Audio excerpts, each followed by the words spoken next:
Welcome back to Christenberry Fieldhouse. The players will shake hands one final time before we begin this volleyball match.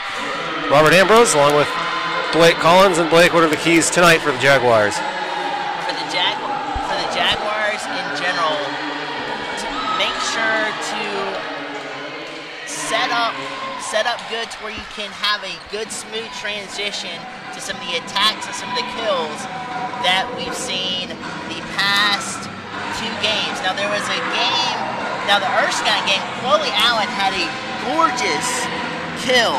It was one of the best kills that I've seen in 3 years of covering Jaguar volleyball, and it was absolutely pristine the way she came down on the ball, directed the ball, killed it smack dab in the center of the court to give the Jaguars a point. So the setups and transitions have those smooth to where you can finish the attacks going forward.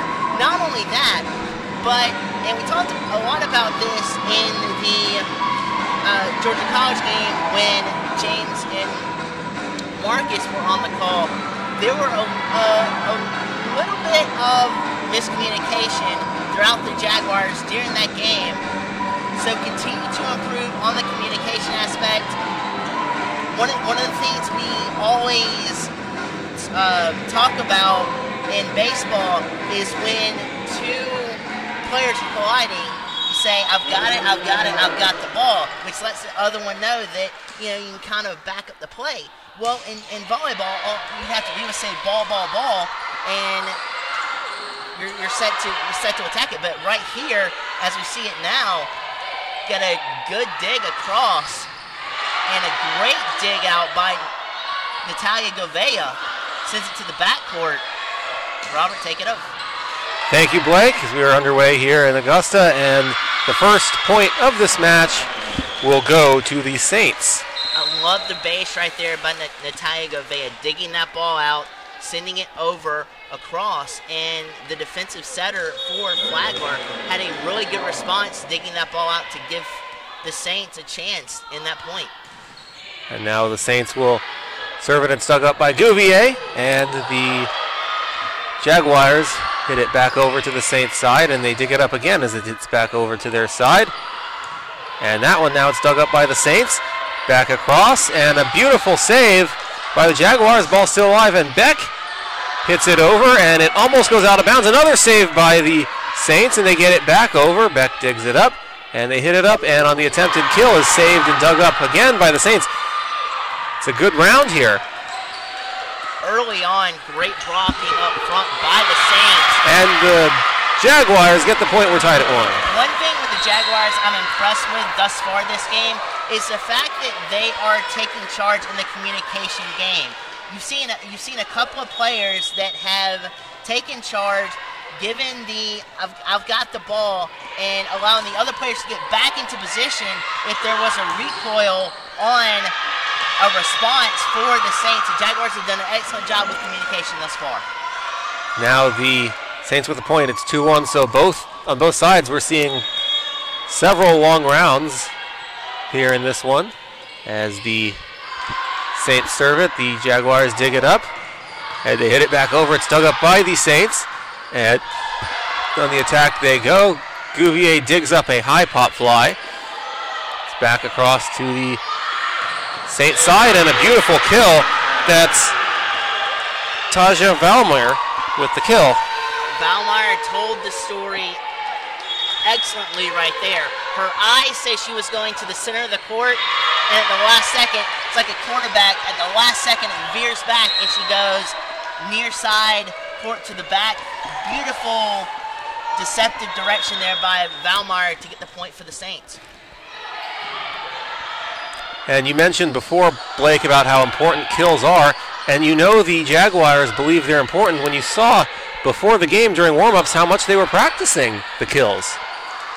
The Jaguars, up until this point, and we've made an emphasis on it as we're talking about during practice and stuff, but to this point, they have accumulated 720 kills. Now, that's coming into this game. And conversely, they've also given up as well 686 kills to their opponents. So it's an interesting dichotomy. The blocking has been very good the last couple of games up front from Augusta. The kills have been phenomenal, but you'd like to kind of see the errors that have been displayed the last 2 games and the games prior to minimize at best. Jaguars get another point, but they trail the first set 4-3. And you can definitely feel the intensity here, Blake, of this Peach Belt Conference match. The Saints have come marching in with a reason and a statement here today, wanting to bounce back from an 0-1 conference start. Now they are 6-3 outside of conference, and it's showing, but they want to get back on a winning streak in conference play like they did last year and negate that 0-1 start out of the gate in conference play. And on the block and the kill, point is to Blair Bolton. And the Jaguars, she's the redshirt junior from Lawrenceville. That ties it at 4. Good stonewall up front from the Jaguars, giving very little room on the kill shot to even penetrate the blockers. Excellent point there for the Jags. And then the Saints have some errors at their disposal. And now the Jaguars take advantage and take the lead. That last point was on a ball that went off the hands of Maddie Irwin for a Jaguars point, and the Jaguars get another point, and it's 6-4. The Saints right there just tasted a little bit of the Jaguars' medicine, and what plagued the Jaguars the last 3 games is that miscommunication. 2 players were going on a collision course for that volleyball. Neither one called the other one off, and they froze at the meeting point, and the ball fell right through in the center of those 2 players. And Bolton with another kill for the Jaguars, and it's 6-5. Augusta with the lead, and on both those kills that we saw by Bolton, she takes advantage of being 6'2" and basically hangs right over the net, and when the ball is hit right to her, when the Saints are trying to hit it over, she's able to basically beat it right down, being 6'2". And the blockers for the Jaguars the past couple of games have not given the opposing offense any wiggle room up front to where it's hard to squeeze a volleyball in a tight space. And the Jaguars have done a good job of stonewalling up front to where the opposition cannot get that attack on a downward plane to where they can secure the points. And they get another point that's off the libero's fist and out of bounds. It's 8-5. That's 5 in a row for the Jaguars. Great dive from the libero for the Saints, but just a little bit of a delayed reaction bit the Saints in the dust right there. Beck hits it up, and the Jaguars hit it over, and my goodness, Blair Bolton just tapped it over. Didn't beat it down like she had before. This one tapped over, but it was to where there was no Saint players in the vicinity. Now the Saints will take a timeout, trailing the Jaguars in the first set, 9-5. We'll take a quick break, and we'll be back.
Welcome back to Christenberry Fieldhouse. The Jaguars with a 9-5 lead off the timeout that was called by the Saints, and on the serve, right away they get another point. It's 10-5.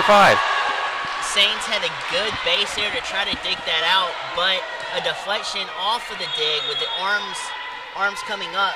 Sometimes you cannot tell where the direction of the ball is going to go off of a player's arms, and that cost the Saints right there. And the Jaguars with another point. That's 11-5. Jaguars blocking continues to be a major asset for them in previous games and in this game. If they can continue that up front, it's going to make the offense it's going to take a lot of pressure off of the offense for the Jaguars. And the Saints are able to stop the bleeding there and get a point. It's 11-6. They're back to serve. They get it across. Dug up by the Jaguars. Beck hits it up. Gouvier hits it over, but it's blocked by the Saints, and they hit it down for a point. Make it 12-6.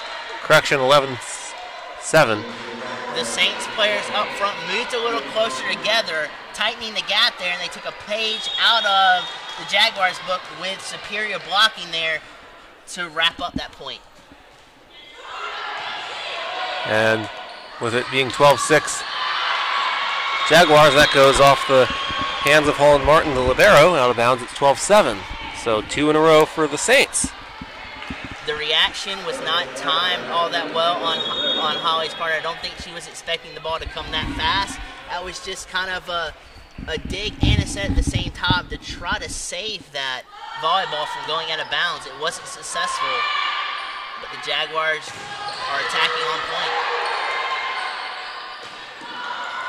And Gouvier hits it right over across the court for a point. It's good scouting there by Gouvier as she read that defense very well, saw that there was more penetration on the near side, and softly touched that ball over on the far side to knock down the point for the Jags. And the attempted kill by the Jaguars goes out of bounds, so the point goes to the Saints. It's 13-8. Right now, too, for me, it comes down to what Valerie did earlier in the game with their eyes. The Saints, outside of that point, have not been controlling the defense with their eyes to set up their attacks, and they're faltering with the Jaguars with a staple in their blocking game, blocking a lot of kill shots from the Saints.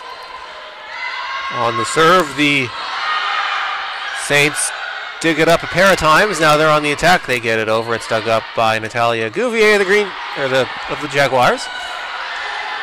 And another kill by Savannah Gonzalez this time. She beats it down and makes it 16-8. A phenomenal dig by Gouvier there. Set that up on the far side. And a nice touch there on the far side to knock that over the player that was defending in the front court and settle it into where there were no players behind her to back her up. And the failed serve gives a point to the Saints. Jaguars dig up the serve, and a hard hit ball goes out of bounds off the hands of Saints player Carly Redfern. So it's a point for the Jaguars, 16-9 they lead. Love how the outside hitter for the Jags there kind of went around the middle hitter there, went around, changed positions, and killed one to decide that she was originally on to confuse the defense and get the point for the Jaguars. Phenomenal play design there by Sharon Quarles, and also great execution there on the Jags' part. Beck dixes it up, hits it back, they get it over. Now it's dug up, and the Saints on the attack. Dug up by the Jaguars. It's hit up in the air, and it's blocked and killed by the Saints, and they get the point. A little bit of delayed reaction there on the block. The Jaguars didn't get off their feet in time, but I want to point out something too. A good reaction by the libero, Holly Martin, realizing a deflection off of the net, had to change her strategy a little bit, come up to dig that out to save it for the Jags. Excellent recognition there by Martin, kept that ball alive for the Jags. And the Jaguars get a block, but it's dug up and saved by the Saints. Now back on the Jaguars side, they get it back over. And that's a point for the Saints. Two Jaguar players dove for the ball, and it landed right in between them. 16-12. Jaguars got caught sitting back on their heels right there with the libero and the defensive specialist. They were playing the ball to come behind them instead of forward. They were sitting back too much, and they couldn't react in time to the ball in front of them to dig that out.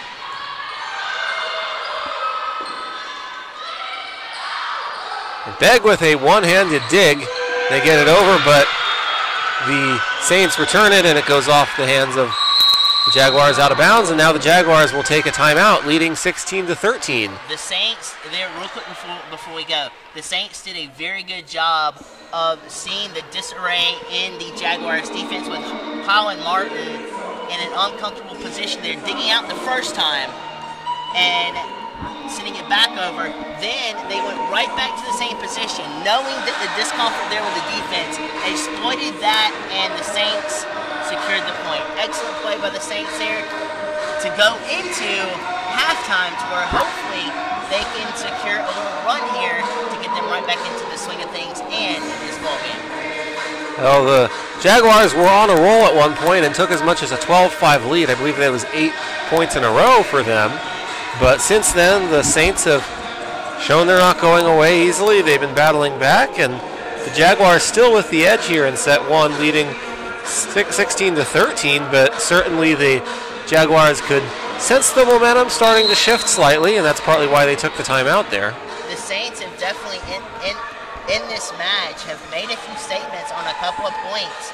And, you know, the record coming into the game today, a 6-3 record, you can definitely understand how the Saints are challenging the Jaguars right now, especially up front. And as you see right there, there were 3 defenders up front and 3 blockers up front, which left open space in the backcourt for the Jaguars to exploit it. But the Saints are definitely coming into this game, marching in with a purpose to acquire that first conference win, and they mean business here tonight.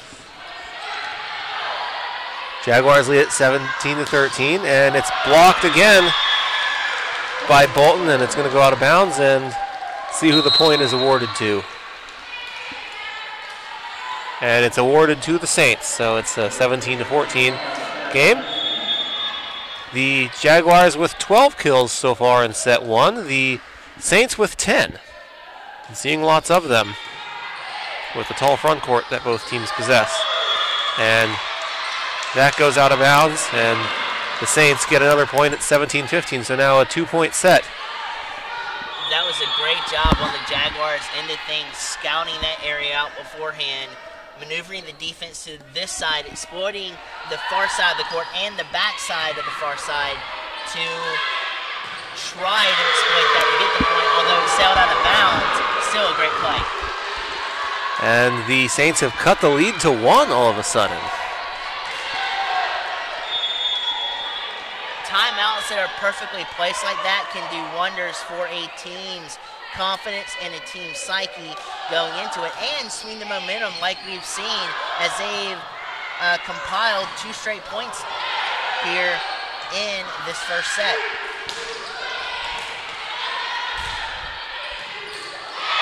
And the Jaguars answer right back and take a 2-point lead once again, 18-16.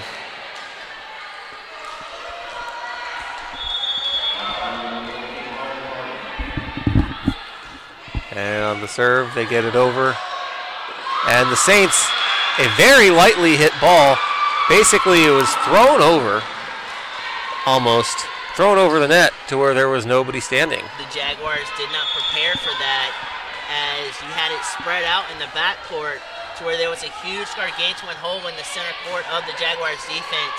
Saints did a very good job of changing strategies to cement that point with a soft touch over.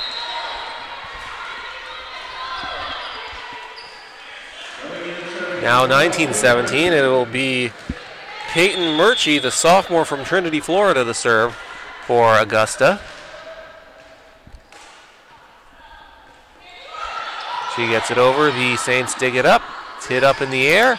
back over to the Saints or to the Jaguars side, and the Saints get the point. As diving for that was Holland Martin, but she hits it right out of bounds. Too much velocity off the kill from the Saints there, and a direct path where Holland couldn't get her hand underneath the ball to dig that out. A very good and a very sharp point there for the Saints. And a service error. This goes straight out of bounds, and that's a point for the Jaguars, 20-18. As the Saints, who were battling back, are struggling to tie the game up, as they've been down 1 3 times since trailing 7, but the Jaguars have answered each time. And now it's become a back and forth battle. Beck taps it over. It's back on the Saints side, and they get the kill and the point. One thing off that play that struck me was they had 2 phenomenal sets right there to set up the attacks, and the attackers followed through on both of them. The block at the first opportunity for the Jags went very well. Just on the second one, a perfect setup, a vicious kill, and the Jaguars weren't ready for it on the opposite side. Jaguars hit it over.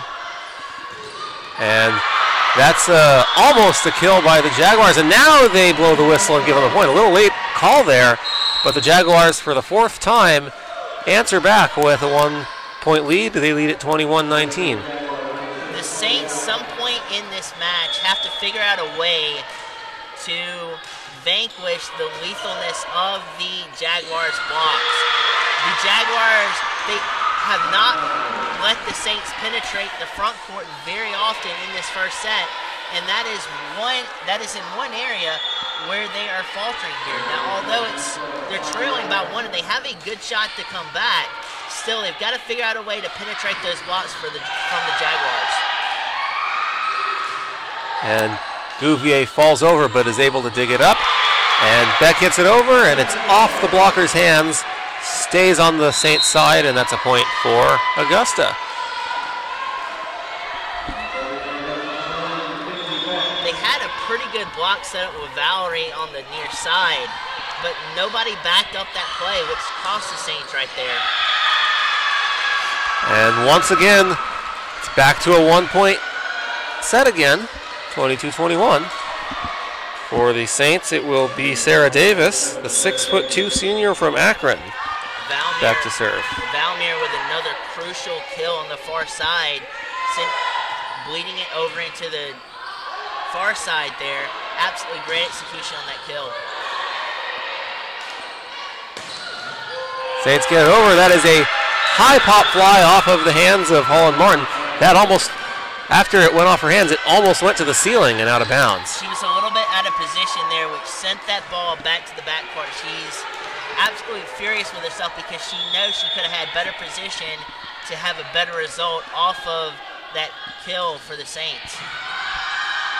And Gouvier digs that one up. Martin hits it back up. Back over to the Saints side. And it's off the hands of a Jaguars player. Beck once again digs it up. It's tapped over and blocked by the Saints. They also kill it and get the point, and they take the lead at last. And now the Jaguars will take a timeout. Trailing set 1, 23-22, trailing for the first time since it was 5-4.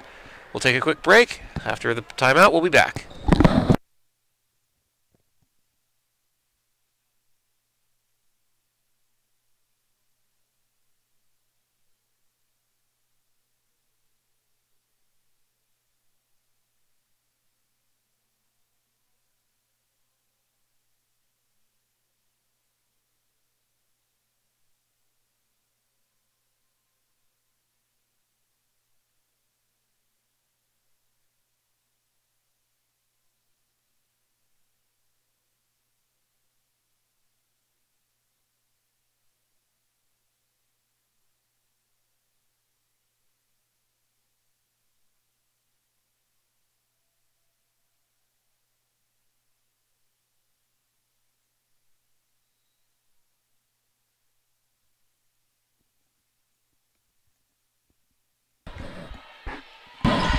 Welcome back to Christenberry Fieldhouse in Augusta. It's a 23-22 lead in favor of the Flagler Saints, who are 6-3 overall in 2017 and are 0-1 in Peach Belt Conference play. They get the serve. Gouvier digs it up. Beck hits it up. And once again, it's blocked and killed by the Saints. They are doing that as well as you can do it in Division II volleyball. Both teams up front are deadlocked and phenomenal blockers as very little opportunity for both sides tonight to penetrate in the front court, the blockers, and have it bounce in between them. So a very good job up front, an efficient job for both squads. Gouvier falls down as she digs that one up. Beck once again hits it up, and this time the Jaguars get the kill. It was off the hands of a Flagler player and out of bounds. 1 point set. Phenomenal sharp kill there for the Jaguars. Caught the Saints a little bit out of position, something that the Jaguars are still struggling with and have plagued them on some of the points is the Jaguar players have been out of position and have not been able to dig balls out and set up properly. It is match point right now or set point, I should say, here in the first set with the Saints leading the Jaguars 24-23, and a set in which the Jaguars really led for most of it, but the Saints just very recently taking the lead for the first time in a while. And now the Saints are trying to close the Jaguars out.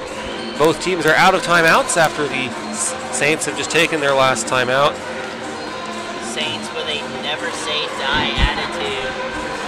Have not quit, have not faltered off, and all you need is a little bit of speck of hope to keep this set alive, and that is what the Saints have right now, only down by ahead by one, excuse me.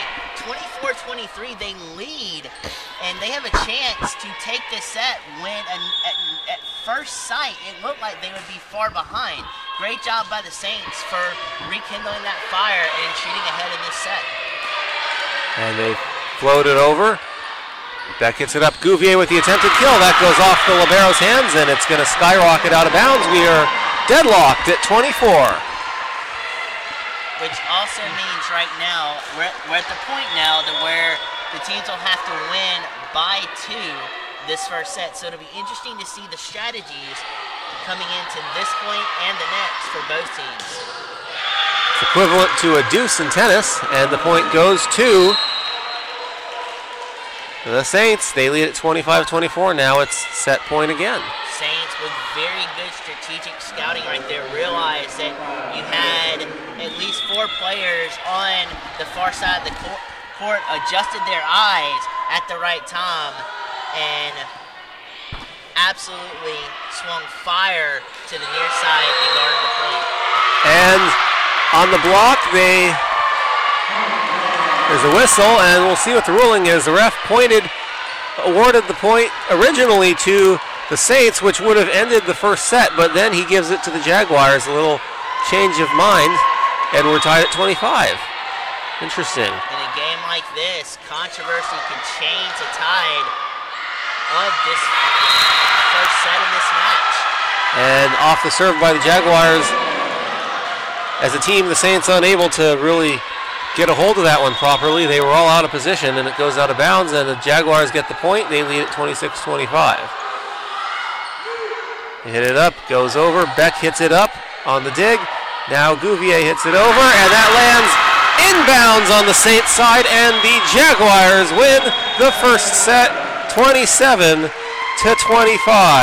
Critical dig by Beck. She has been crucial all year long for the Jags. Comes up massive right there with a dig out to help the Jags secure the first set.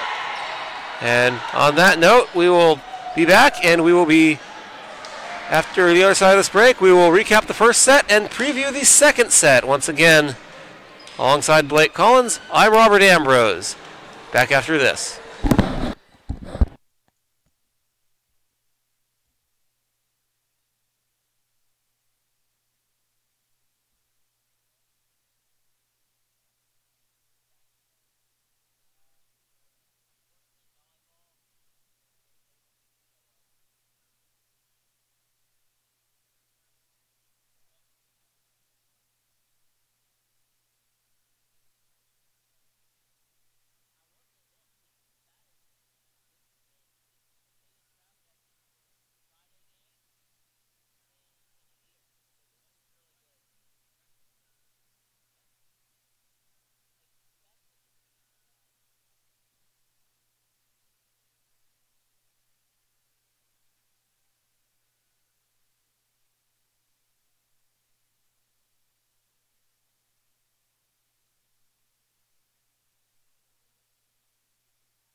Welcome you back to Christenberry Fieldhouse. We are set for the second set of tonight's volleyball match in the Peach Bowl Conference between the Flagler Saints and the Augusta Jaguars. The Jaguars took the first set, now lead 1-0. I'm Robert Ambrose along with Blake Collins. I'm going to turn it over to Blake. He's going to talk about how things went during the first set for the Jaguars and what to expect here in the second set. Good job from the Jaguars securing the setups. There were a couple that were off, but for the majority of that first set, a very good job applying good transfers from the digs to the sets to the attacks. Very good job on their part. Visceral blocking up front has been a huge asset for the Jags all year long, and they continue to display dominance through that first set. The Saints caught on late and applied very good blocking up front, but for the Saints as well, they've caught a little bit of dementia with being out of position a lot during that first set. Something that the Jaguars experienced early on in the season. That is something that they will look to correct. This second set is trying to shore up their defensive placements when the ball's on the Jaguars court and transferring over to the Saints on some of the Jaguar attacks.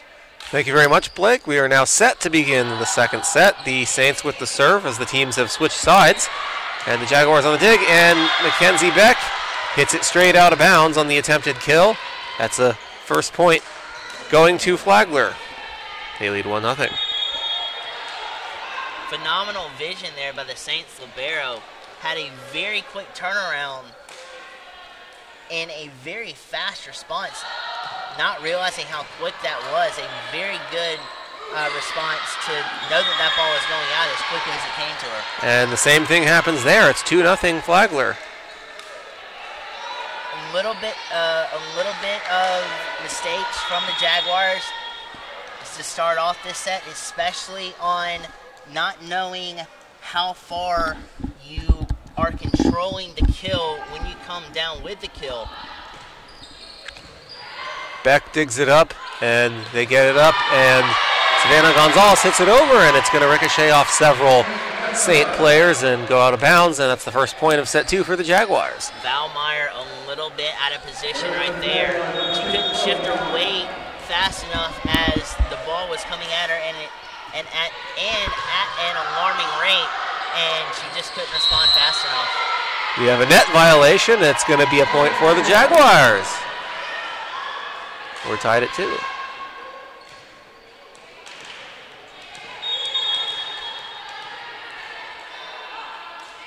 They're back to serve, and the Saints dig it up, and it's looked like there were several players on both sides that were hitting the ball at the same time when it was basically on top of the net, but the Jaguars overpower the Saints and get the point and take the lead. The Saints got caught overplaying that ball too. There were 3 Saints gunning up for the ball when it was at the net, and one Saint player hit the ball back in hopes of digging it back out, overshot her players, and now, as we sit here, the game is deadlocked at 3 even.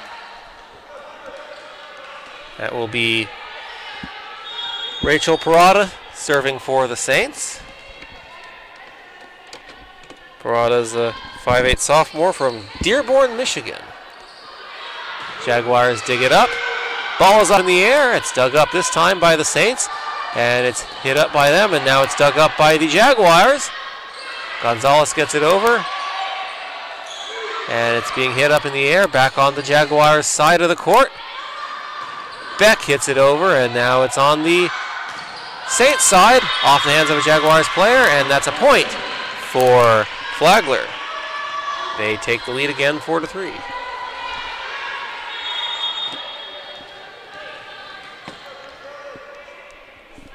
Once again, Parada will serve it. She gets it over. It's off the hands of Holland Martin, and she's not quite in position and is unable to field it cleanly. It goes out of bounds. It's 5-3 Flagler. Once again, Parada will serve it. She gets it over. Martin digs it up. It's hit up. Back over to the Saints side. They hit it up, and they get the kill. And they get the point. That's now 6-3. 4 straight points for the Flagler Saints here in the second set in a best-of-5 match. Jaguars hit it up. Gonzalez gets it over, and it's off the hands of Tasia Valmir. Back on the Jaguars side of the court now. Now back on the Saints side, they get it over. Martin dives for it, saves it. Back over to the Saints side, and it's off the hand of Valmir to the ground. Point for the Jaguars.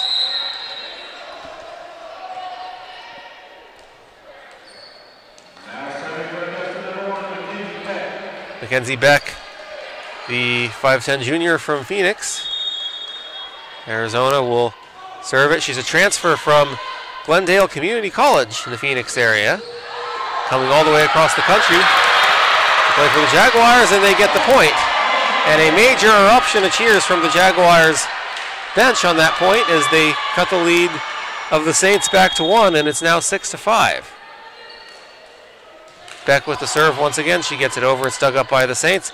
They hit it up, back over, and it's dug up by Martin with one hand. Now Gouvier hits it over on the kill attempt by the Saints, and it's a successful one, and they get the point and lead 7-5. Now back to serve is Carly Redfern, the 5'10 freshman from Harrisonburg, North Carolina. She gets it across. Gouvier digs it up, and back across it goes. And it's tapped across, and point for the Saints. The attempted dive there was by Holland Martin, who was unable to get to it. As phenomenal as the blocking has been for the Jags right there, that time it came back to bite them in the rear as they were too close together that time and not spread out enough to block that soft touch attempt. What a save by Mackenzie Beck on the dive, and she barely got it off the ground, but the Saints get the point anyway as when the ball gets back on their side, they're able to return it and kill it. Now it's 9-5. And over, it's off the net. Another dive by Holland. This time she saves it. It's tapped back over to the Flagler side. The attempted kill is blocked. Back to the Flagler side. Hit up. We're seeing several pop flies in a row in the air. Beck ticks it up on the Jaguars side. Now it's dug up by the Saints. They're hitting it up back and forth to each other, and it's going to go directly out of bounds. Or it was going to go directly out of bounds, but Holland Martin dove for it and got a piece of it when it was well out of bounds. Had she let it go, Jaguars would have gotten the point. But because she got a piece of it, it's out off of her. And that's a point for the Saints, who lead the Jaguars 10-5. And we will take a quick break, and we'll be back after these messages.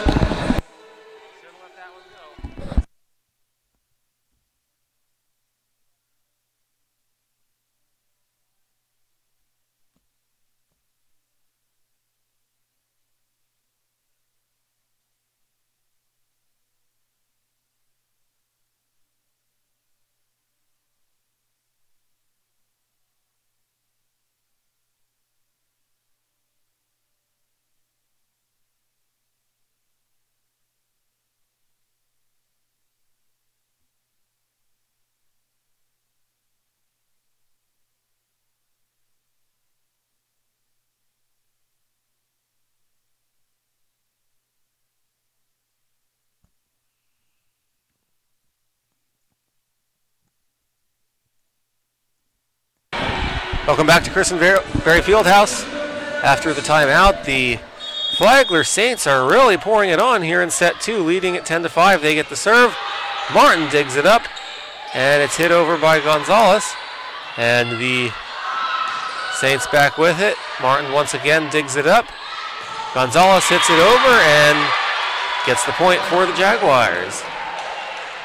That time, the Saints and the Jaguars both went up. The Jaguars got the better positioning with the blocking and batted that ball back into the Saint territory. But you're right, Robert. The Saints have come out playing with fire and vengeance and are saying you are not going to take the second set as easily as you took the first set. And now the Saints, for the first time, have a multi-point lead this game against the Jaguars. Something they did not have in the first set is they get a point on a service error by the Jaguars, and the Jaguars, you mentioned the first set, they did not take it that easily. It was a very tough back and forth first set. Now it's 11-7. Martin back to serve. She gets it across. The Saints dig it up. They tap it over, and it's going to get the point. 3 Jaguars diving for it. It's 12-7. It was interesting because the middle hitter right there with the soft touch over, but her eyes were still looking at her teammates and just soft touch that over right in between 3 Jaguar players. A nice piece of hitting there from the Saints accumulates their 12th point of the second set. That's hit out of bounds. The Jaguars get the point. It's 12-8. And you're right, the first set was not taken easily at all, with the Saints firing back, coming back, and ultimately having a strong stance in the first set. But it looks like it's a Jaguars' turn right now to fire back on a run down by 4.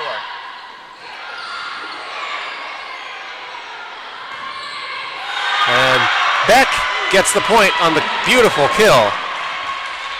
She was a ways away from the net. Does not exactly hit it straight down, but slightly enough of an angle to go where there was no Saint players.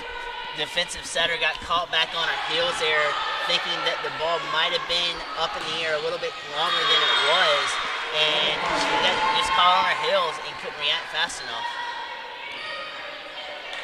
Now it's 13-9. The Saints will be back to serve. That is Tasia Valmer, 5'10" senior from Green Cove Springs, Florida. Went to Clay High School. And out of position was Kenya Stokes. She dove for it off the serve and unable to come up with it. Now it's 14-9. Once again, Valmer will serve for the Saints.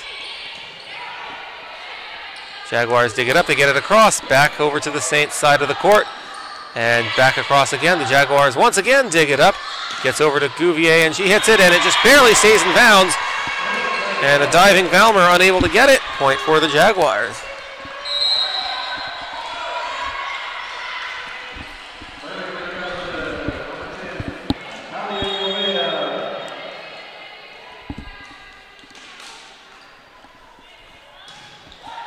And the Jaguars get it across on Gouvea's serve. Back across to the Jaguars, and Gouvea taps it across, falls down while doing so, totally caught by surprise.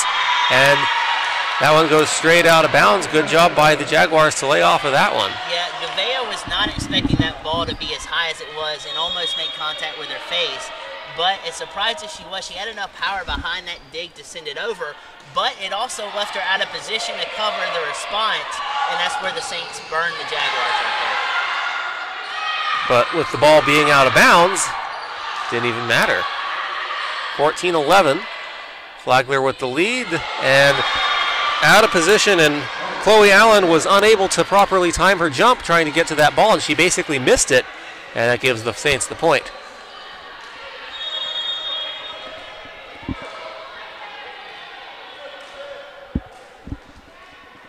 (15-11). Flagler with the lead over Augusta here in set 2 of this best-of-5 match at Christenberry Fieldhouse in Augusta, Georgia.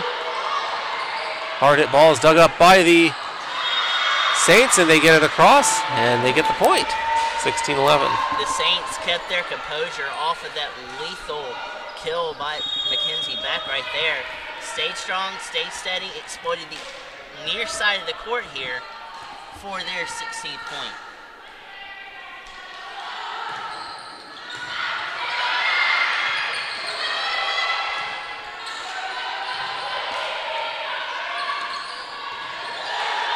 And Gouvier digs it up. Gonzalez hits it over, and a beautiful kill. That may have gone off the tip of a finger of one of the Saint players, and nevertheless, it's a point for the Jaguars, 16-12. The outside hitter on the near side of the court to where we are was the culprit there. She had a good base, good stance, just the ball deflected off the side of her hand, and fell to where there were no Saints to back her up.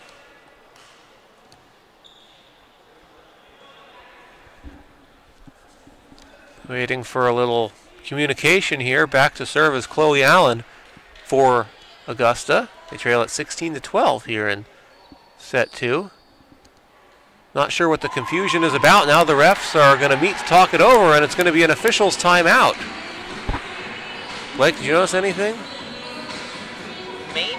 Maybe a little bit of a rotation miscue there, but outside of that, we'll have to wait for the official decision, because at the outset of it, and initially looking at it, it didn't look like there was anything wrong. The officials got together and were talking about it, and now as we resume play, I guess the point that was accumulated earlier still stands, as there was no correction. So we play on here, the Saints just barely out of play on that kill.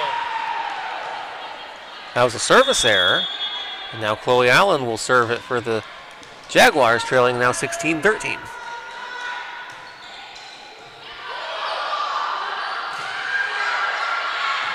And the kill by the Saints gives them the point. That's Carly Redfern with the kill, and they lead at 17-13. Set 1 saw 19 kills by the Jaguars and 17 by the Saints. Here in set 2, both teams with an even 9 kills. Gonzalez hits it over. It's dug up by the Saints. Back over to the Jaguars side. It's tipped. They're hitting it around. Beck hits it over. It's off the hands of Valmer, out of bounds, 17-14. Good scouting there by Beck, realizing that Valmer was waning to one side, so she killed the ball to where Valmer had to readjust and react late to the ball being hit on that side and couldn't dig it out. Now Valmer does dig that one out on the serve, and now they hit it across. Beck digs it up. Gonzalez hits it over, and miscommunication on the side of the Saints, who there are 3 different players right surrounding the ball, and they all thought the other person was going to get it, and it lands in between them. Well, not only that, but I think all of the Saints players thought that that ball was crushed faster and would go further than it actually did. It died center of the court, and I think the Saints were thinking they would have a play on it, but it just died. And now a whistle, and that's a point for the Jaguars. Not sure what happened there. No, that's a point. Correction, that is a... They change it. It's a point for the Saints, as the ball basically, they say it landed on the ground when the Jaguars attempted for the save, but were unable to, so it's 18-15. Now it's on the Jaguars' side. They're on the attack. Gonzalez hits it over, off the hands of the libero, out of bounds. That's a Jaguars point. Make it 18-16.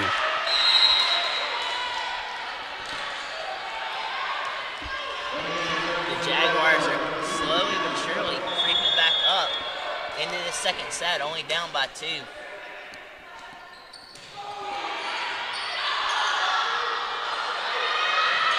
And Valmer hits it over. It's blocked, but backing her up is Sarah Davis, and she gets the kill. That makes it 19-16. And now the head coach of Flagler is letting the officials know what he thought of that play. But that was beautifully tasked there by the Saints, backing each other up and completing the final kill.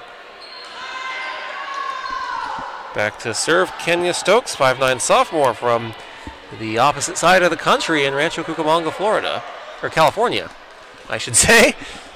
She's back to serve. We have a substitution for the Saints. The Jaguars have 3 on the net and 2 right behind the 3 that are on the net.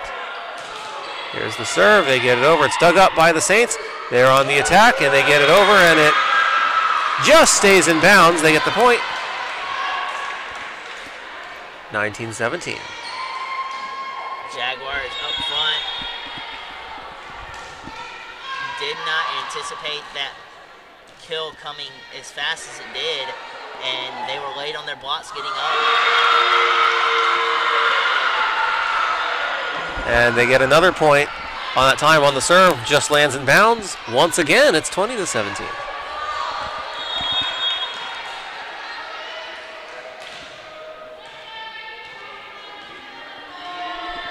It'll be Flagler's serve. They get it across. Jaguars dig it up. Ball is up in the air. Hit back across to the Saints side. Now they're hitting it up in the air and they float it back over. Jaguars dig it up. Hit it over, dug up by the Saints. They're back on the attack. Back over, and it's dug up once again by the Jaguars. A little back and forth here. And it's hit directly out of bounds, and that's a point for Flagler, 21-17. The Saints, thus far, this set are playing smarter. They're closing up the distances and the gaps that we're seeing in the first set, and they're capitalizing on the mistakes that the Jags are making to give them the capitalization and secure some points of their own. And that is a point for Flagler as it was off the hands of a Jaguars player, 22-17. The Jaguars will take a timeout, and so will we. Back after this.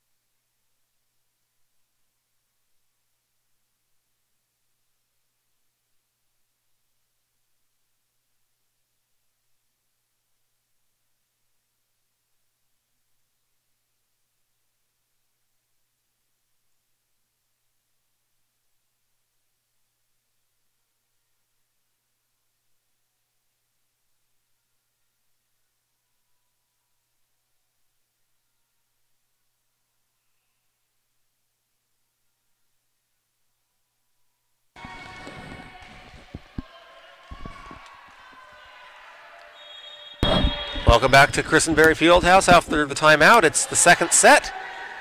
Jaguars taking the first set but trail the second set 22-17. They have the ball on their side of the court and they get a point. The attempted kill by the Saints goes directly out of bounds. It's 22-18 now. I'm Robert Ambrose alongside Blake Coleman.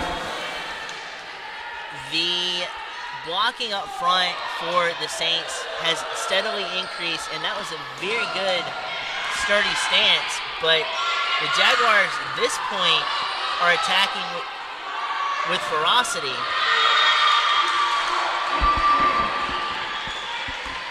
And it falls out of bounds as Beck with some keen eyes there watches it bounce out of play.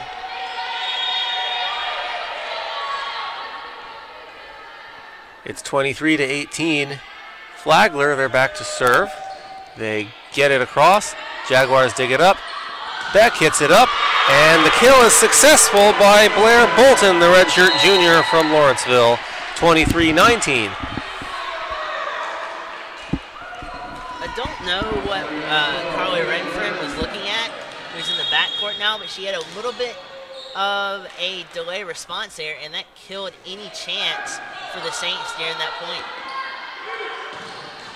And the attack by the Saints is dug up by the Jaguars. They get it back across to the Saints side. The Saints dig it back up.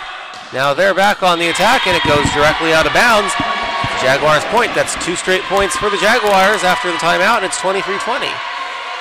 So the timeout proved fruitful for the Jags this set, just as a timeout last set proved fruitful for the Saints.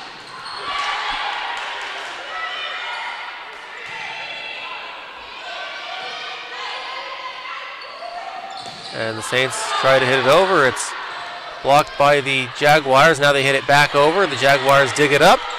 They're on the attack. Beck floats it over with 2 hands. And it just barely lands in bounds, and it's 23-21. The Saints thought that that ball was going to go out of bounds because the space that Beck fit that ball in was minuscule, and she pristinely fit that ball into the smallest bit of space, and acquired the Jags' 21st point. Exquisite play by Mackenzie Beck right there. And the Jaguars with 3 straight points since they took a timeout, and that forces the Saints to do the same thing to try and stop the bleeding here down the stretch in set 2. And for Coach Sharon Quills, you couldn't have asked for a better response coming out of that timeout. As we've been talking about, the Jags are on a run right now. The Saints are back on their heels at a defensive disposition. Let's see coming out of this timeout if they can have the same fire and response the Jaguars had coming out of their last timeout. Now, remember, the Saints only need 2 points to win the second set. That's exactly correct. And certainly the Saints are trying to figure out how they can get those points. The Jaguars trying to figure out how they can stop them and how they can keep the run going after the Saints took the timeout. The run that they had going after the timeout they took and caused them to score 3 points in a row. A little bit of a different setup here by the Saints too. You've got 4 in the backcourt and 2 up front, playing balls behind you instead of balls in front of you. Let's see if that strategy pays off. Jaguars dig it up after it's returned to them after their serve. Now the Jaguars get it back and they dig it up again, and Beck hits it down. It once again barely stays in bounds. It's a 1-point set. The libero there for the Saints got caught off guard tremendously, and she got fooled. She tried to reposition herself to get to that kill, but she fell in the process, and the 22nd point is acquired. But the Saints come right back marching through with their 24th point. So let's see if that stifles the momentum of the Jags or if the Jaguars can keep going here. Well, if the Jaguars can score 2 points in a row at this point, that'll take away it being set point. Balmer with the serve. It's dug up by the Jaguars, and they hit it across, and the Saints block it back on the Jaguars' side. They float it across, dug up by the Saints. Up in the air, hit over, and the kill is successful, and the Saints will take set 2, 25-22. We are tied at 1 set apiece.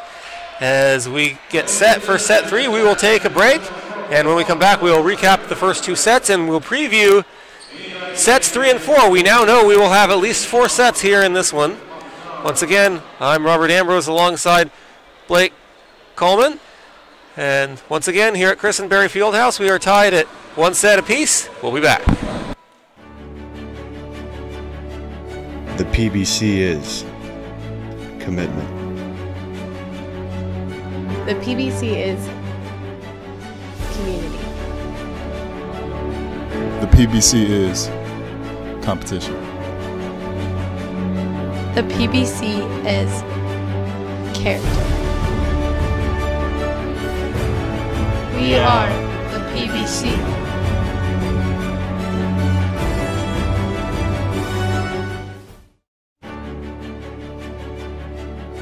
The PBC is commitment. The PBC is community. The PBC is competition. The PBC is character. We are the PBC.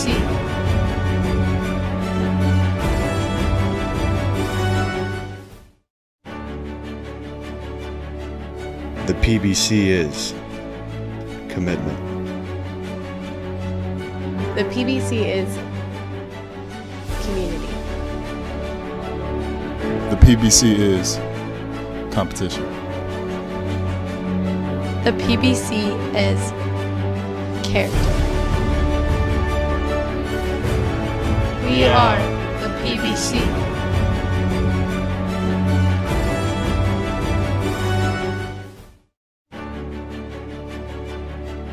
The PBC is commitment.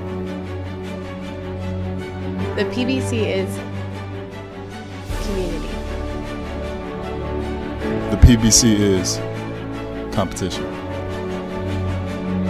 The PBC is character. We are the PBC.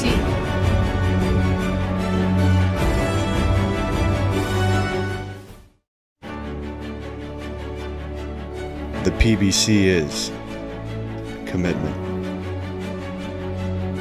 The PBC is community. The PBC is competition. The PBC is character. We are the PBC.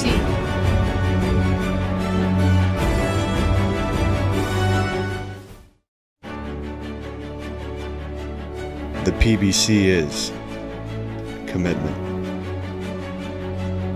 The PBC is community. The PBC is competition. The PBC is character. We are the PBC.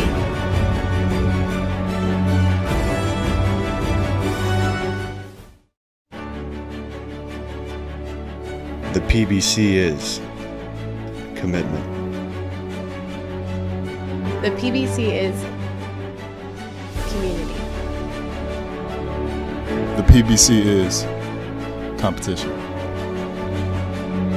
The PBC is character. We are the PBC.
Good evening, everybody. Welcome back to Christenberry Fieldhouse for this volleyball match. We are tied at a set apiece in this best-of-5 match between the Augusta Jaguars and the Flagler Saints. This is the Peach Belt Conference matchup. I'm Robert Ambrose, alongside Blake Collins. And Blake, it's been a very entertaining match so far. Both teams taking one match each in the first two. And what did you notice in the first two matches, and what do you expect to see in matches 3 and 4? I would love for the battle in the trenches up front of the net to continue. The blocks from both sides have been phenomenal. Now, the Saints have been a little bit out of position in the first set and a little bit early on in the second set, which cost them a little bit. The Jaguars have done a very good job of improving that stance on their own side of the court in the second set as they came storming back in that second set. But to continue on in this third set for the Saints, keep that tenacity, keep that fire, keep that intensity that we witnessed in the second set and what ultimately drove them to win that second set. And also, if you're the Jaguars, not to panic, you're still deadlocked. And not only that, but continue to execute efficiently with the transfers, the setups, and the digs to dig those out. And not only that, but implement body control too, going for the attacks that the Saints are attacking with, and also conversely for the Saints as well. I would hope that the Saints, especially with their coach and what he was seeing, would be to coach them up a little bit on the reaction times, as they have had delayed reaction times for a good bit of that second set in this match. So look for all those improvements to go along with this first set, or with this third set in this matchup. Certainly. It's also important to note, Blake, that the first two sets were both very, very close. Came right down to the end. Both teams are neither giving an inch one way or the other. So again, the Jaguars came storming back late, ultimately fell. But in the first set, the Saints did the same thing and almost took over the Jags in the first set, but to no avail. So it's a battle of back and forth intensity. We'll see who comes out here in the third set. And Jaguars dig that up. They get it across. And Gouvier diving for it and is able to dig it up and save it. A beautiful save by the Jaguars, and now they get a block there. It's back over onto the Saints side of the court. They get it back across. Once again, dug up by the Jaguars. Great body control by the Jaguars, executing the digs to save that for the Jaguars. And they get the point. Lead at 1-0. The Saints right there had a little bit of miscommunication. Valmir dove for the dig. The libero for the Saints was going for that same dig, but just saw that she was down there, went too far, had to step over, and that deflected off in the out-of-bounds area. And the Jaguars, once again with the point. It's 2-0.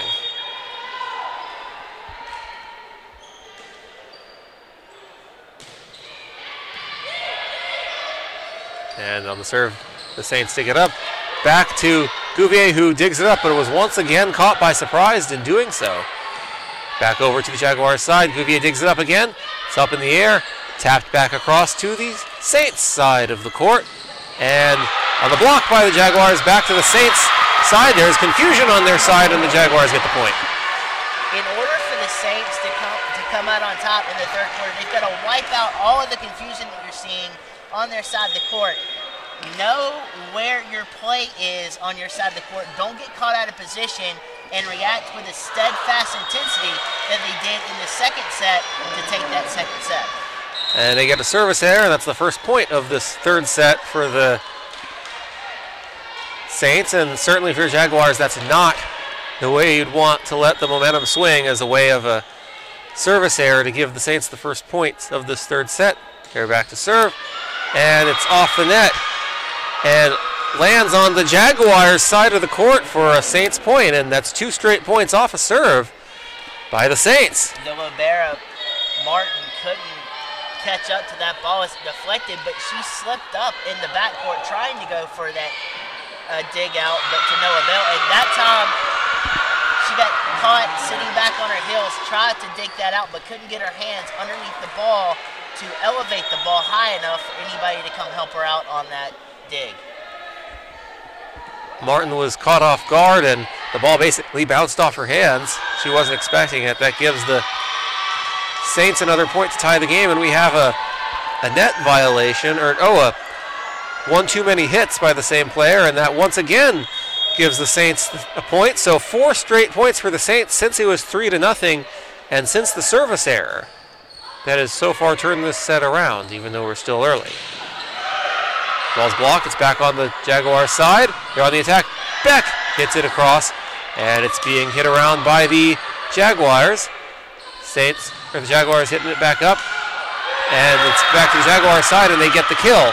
Diving Gouvier cannot come up with that one. It didn't look like initially that the Saints had that much power to them, but that little extra strength she put on that attack fooled Gouvier in the backcourt and ultimately secured the 5th point for the Saints.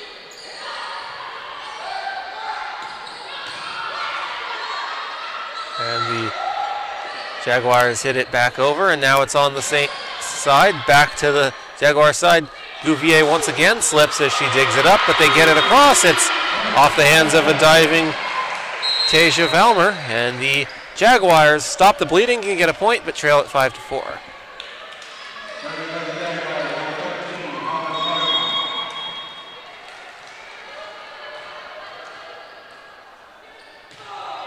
And another service error, second of the set by the Jaguars at 6-4. And those service errors is the difference in set 3 so far.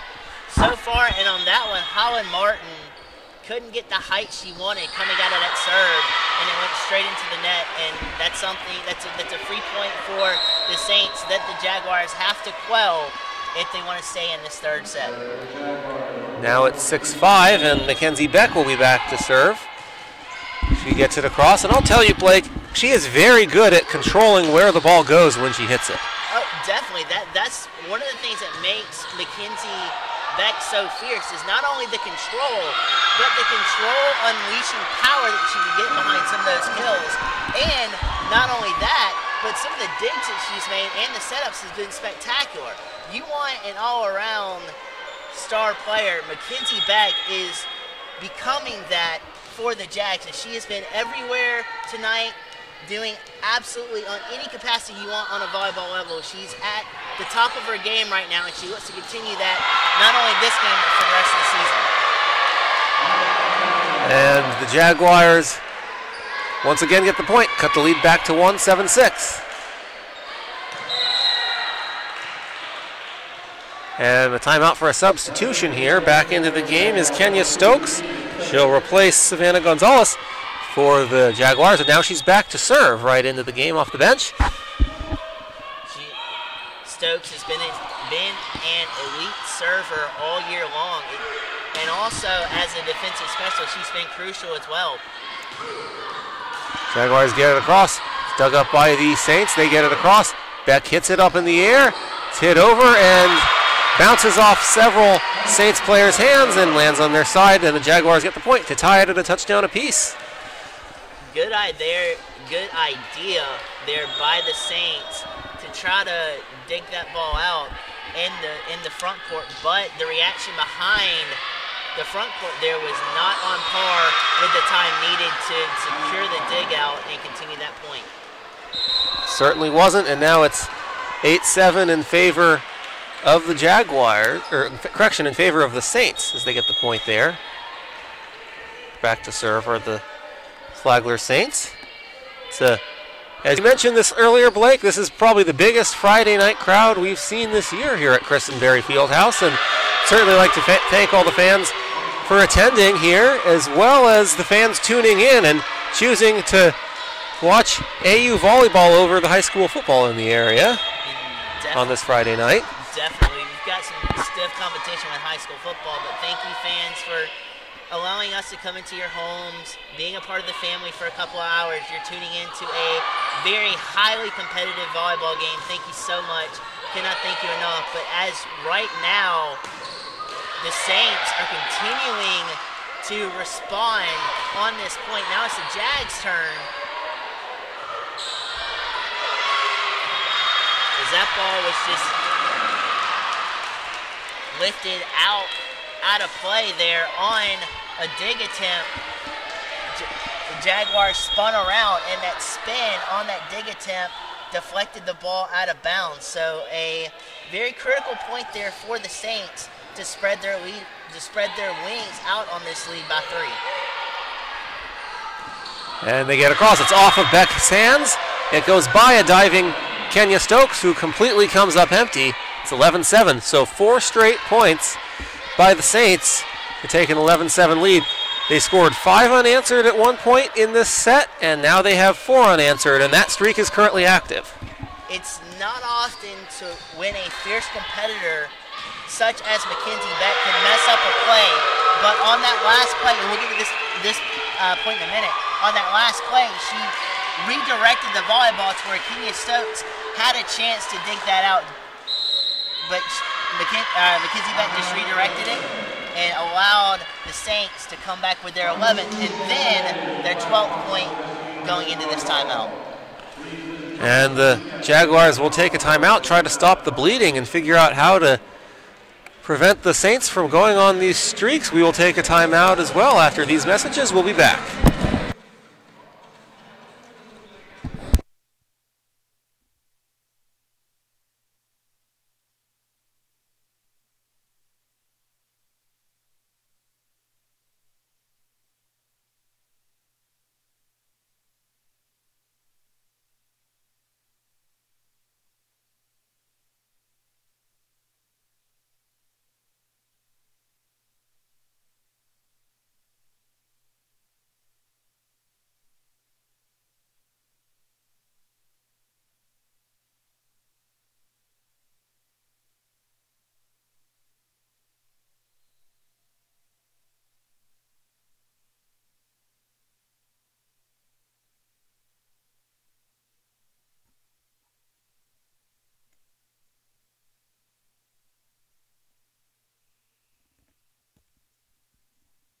Welcome back to Christenberry Fieldhouse. Jaguars trailing set 3, 12-7 to the Flagler Saints.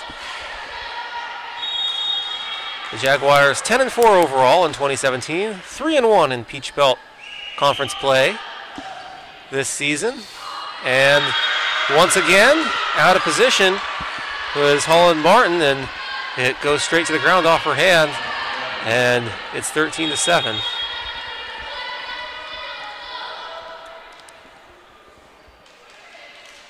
Back to serve for the Saints. They get it across. It's dug up by Stokes and the Jaguars. Beck hits it back, and it's hit back over by the Jaguars. And Valmer with the kill. It's 15-7, and the run continues for Flagler. That's 8 unanswered. Good idea there on Govea's part to dig that over past the front court to give them a little bit of time to respond. But great placement on that kill by Valmer to circumvent that attempt and spread this lead out to 7. Beck hits it up in the air. It's back across by Gouvier, and it's dug up beautifully and saved by the Saints, but Valmer hits it right to the net, and that's a point for the Jaguars, and the streak finally comes to an end.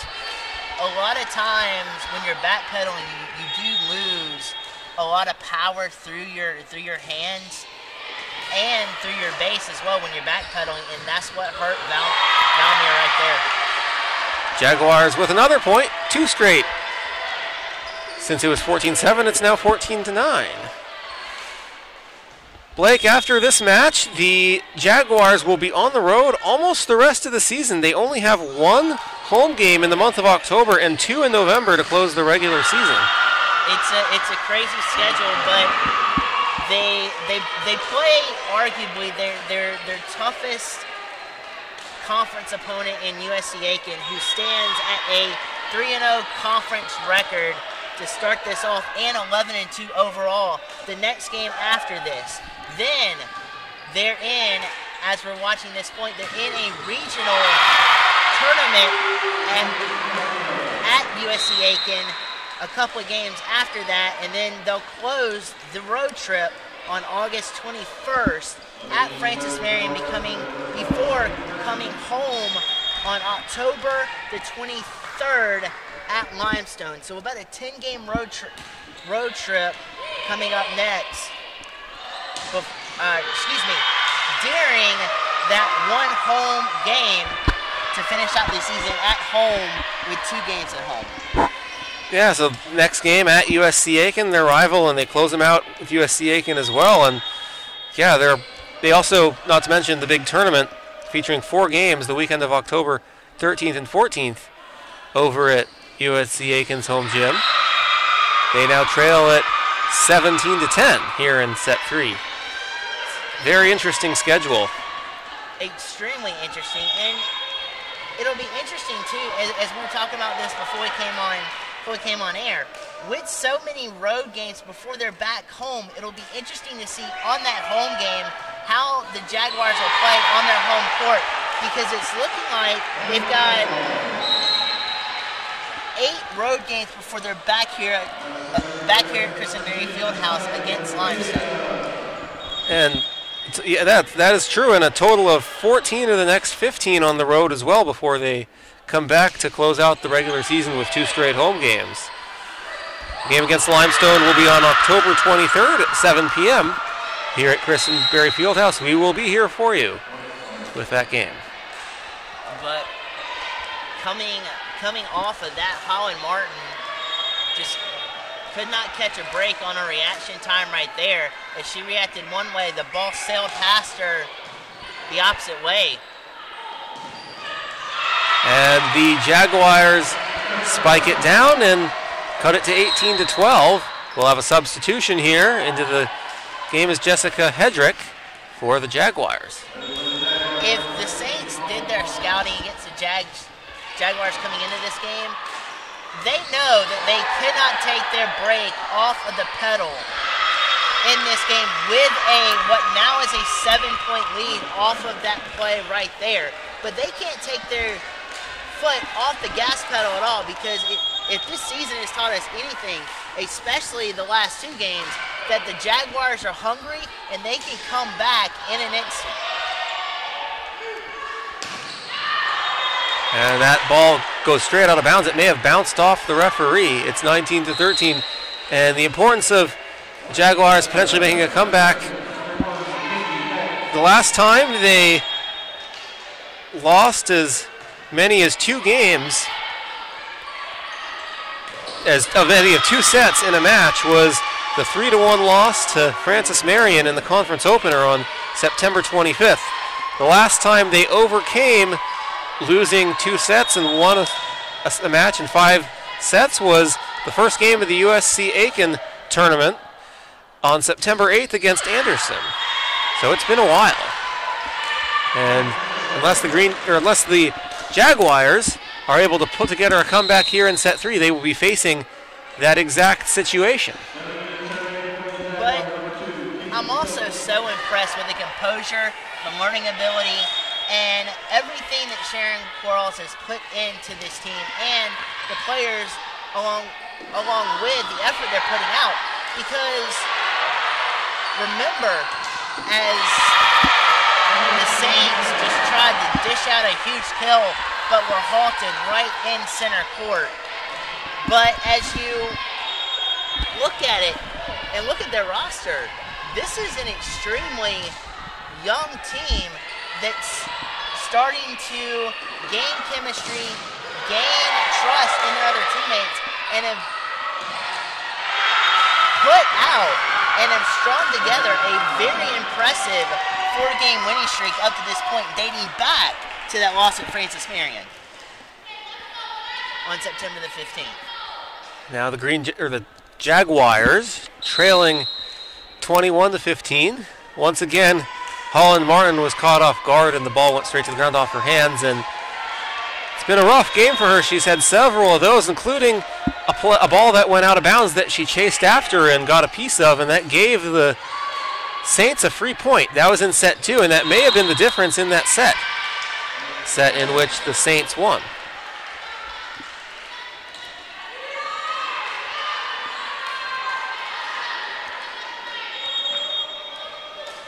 And it's important to note, Martin only a freshman, so a lot of growth opportunities are on the horizon for her. There's no question about that. Gouvier hits it over, and it goes straight down, and the Jaguars with the point. It's 22-16. The velocity off that kill would set your arms on fire. That was absolutely killed to the back near side of the court. And as we're talking about Martin, she definitely has a lot of learning to do, but the thing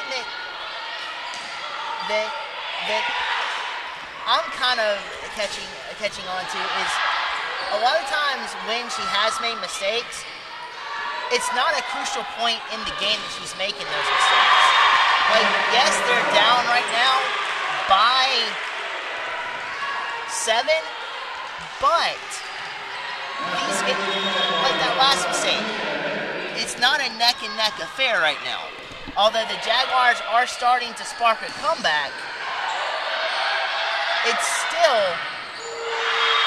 at a point to where she can take what she's messed up on and learn from it and not have severe confidence penalties when she makes those type of mistakes. And the Jaguars, once again, Blake certainly starting to battle back here in this third set. It's definitely the farthest thing from a back-and-forth game, which is what we saw in the first 2 sets. Jaguars hitting it up in the air to each other. They get it over, and it's dug up by the Saints. Tapped over, now tapped back over to the Saints side. Up in the air. Hit up in the air again. Back to the Jaguars side. Beautiful dig up and save by Holland Martin. It's off the tip of the finger of one of the Saints players, and it's 23-18 as the Jaguars get another point. Great back-and-forth affair on that particular point. Both teams were on top of all things particular to their specific side, and with the volleyball reacting very well to where the volleyball was landing. And Gouvier hits it over. It's dug up by the Saints. They get it back over, and a rocket falls in front of a diving Holland Martin, who had to do a somersault. When a ball's hit that ferocious with that much velocity, there's not much you can do on a ball like that. Great effort by Martin to try her darndest to dig that ball out, but she couldn't quite get the muster on it to dig it out. And right there, again, I believe that is a service error on the Saints' part, and the Jaguars are only down now by 5. Trailing by 5, still very much in this set. It is set point, however. 24-19 with the Saints in the lead, and that falls in their Jaguar side, and just like that, the Saints close out set 3 and take a 2-1 lead. They win set 3 25-19. The teams will switch sides. We will take a quick timeout, and we'll be back to preview the 4th set after these messages.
Welcome back to Christenberry Fieldhouse. The Jaguars trailing the Flagler Saints 2-1. We are getting ready for set 4 here in this Peach Belt Conference volleyball match. I'm Robert Ambrose, along with Blake Collins. Blake, are you enjoying the match so far? Absolutely. Flagler came in here with an 0-1 conference record, 6-3 overall, and they have impressed the heck out of me with their tenacity, their will to never give in and never stay down, and they have implemented their strategy and that concept to perfection, taking the second and third sets straight back to back. They came out with fire and fury after the second set and just overwhelmed the Jaguars and took a pretty substantial lead, and they never lost it. And the Saints are going to be a force to reckon with here in the fourth set and on down the line, because we will see them again at Flagler. But right now, the Jaguars have a lot of work to do as they're down by one set. There were some miscues. They minimized the miscues and the miscommunication a lot during that third set, which I absolutely loved. But the Saints just overpowered them in that third set, so they've got to figure out a way to combat that ferocity that the Saints are showing, as well as continue to stay hungry if you're the Jaguars. Make the Saints expose some of the mistakes that you saw early on in this match to accumulate a fourth-set victory. But we're very early on, and the Jaguars just started off on the right foot, but they got to continue that the whole way through. Thank you, Blake, and that was one of those instances where the ball lands basically right in the corner of the court and just barely stays in bounds. Gives the Jaguars a 1-0 lead here in set 4. Ball up in the air on the Jaguars' side. Gouvier with two hands hits it up, and they hit it across, but it's blocked and killed by the Saints, and they get the point. We're tied at 1.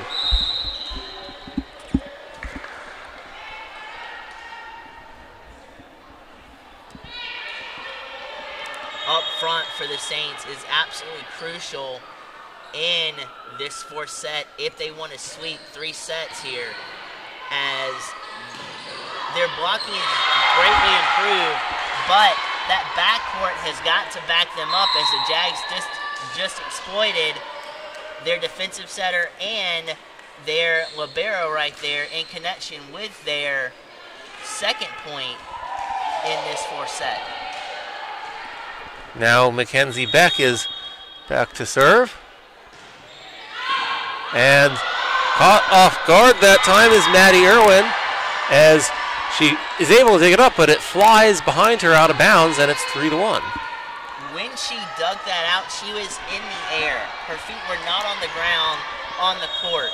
So whenever you're in the air like that, you don't really have control of where you're digging the ball out, and that's what cost the Saints right there. And the Jaguars get the point. That's 3 straight for them. They lead it 4-1. Beck is back to serve.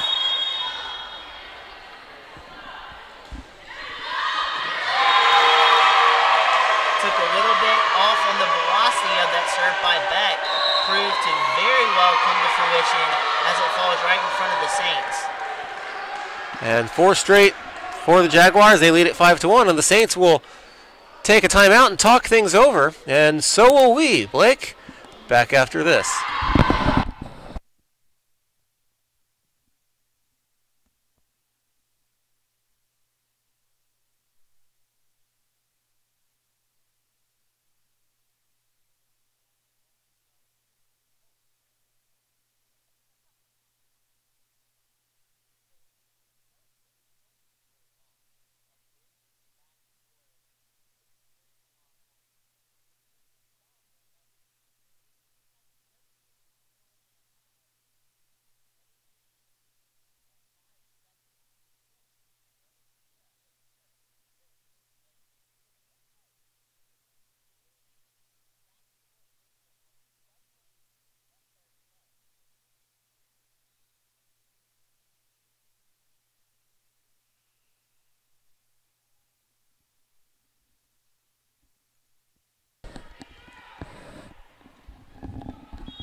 And right off the timeout, that's not the way you'd want to come out of timeout if you're the Jaguars, as Mackenzie Beck gets the service error, and that basically stops the Saints bleeding for them. It's 5-2, ending the 5 straight point streak for the Jaguars, and that's now 2 in a row for the Saints as they get a point on the kill. It's 5-3 now.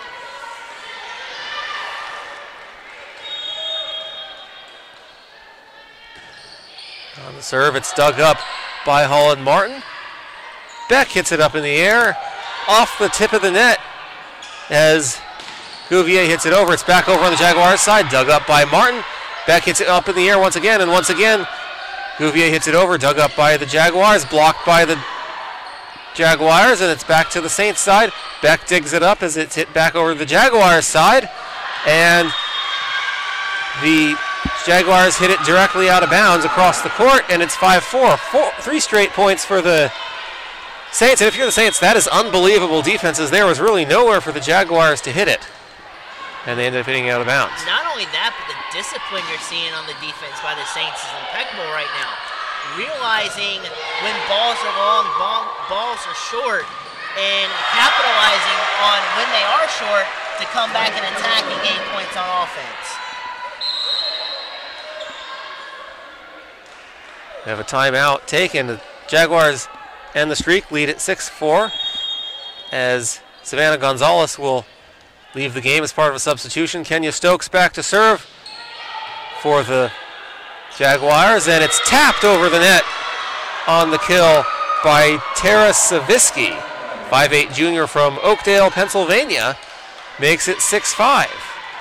That's one of those plays where it's pristine placement by the Saints there, because the Jaguars had all of their bases covered. The lines, the only thing that wasn't covered was the back middle, and that is where the Saints placed that ball. So pristine placement catches on fire, and they acquire a point. Now it's 7-5. And that's Jessica Hedrick, the 6'2" sophomore from St. Charles, Missouri, back to serve. It's dug up by the Saints. Back on the Jaguars side of the floor. Tapped over the net. Dug up by the Jaguars. They hit it back and forth on attempted kills. And now Valmer hits it over, but it goes straight out of bounds. Good defense by the Jaguars. They get the point. I love seeing the net battles up front, because you really get a feel for how intense the teams are with how hard the blocks that are being made on both sides. And now the Jaguars, out of play, knock that ball back in. Beck digs it up, and it's on the attack of the Jaguars. It's back on the Saints side. They dig it up. Valmer hits it over. It's dug up with one hand beautifully by Beck. Hit back over to the Saints side. Tapped over, and a diving Jessica Hedrick hits it straight to the net. That's a point for the Saints. We'll have substitutions on both sides. It's 8-6 Augusta. That came down to something that the Jaguars have had control of all game long, but lapsed in that final point, is body control. Gouveia got caught on the balls of her toes there trying to dig that out. It set it off on a contingency effect to where the players were out of position and they couldn't capitalize on what Gouveia tried to do. And the net violation gives the Jaguars a point and makes it 9-6.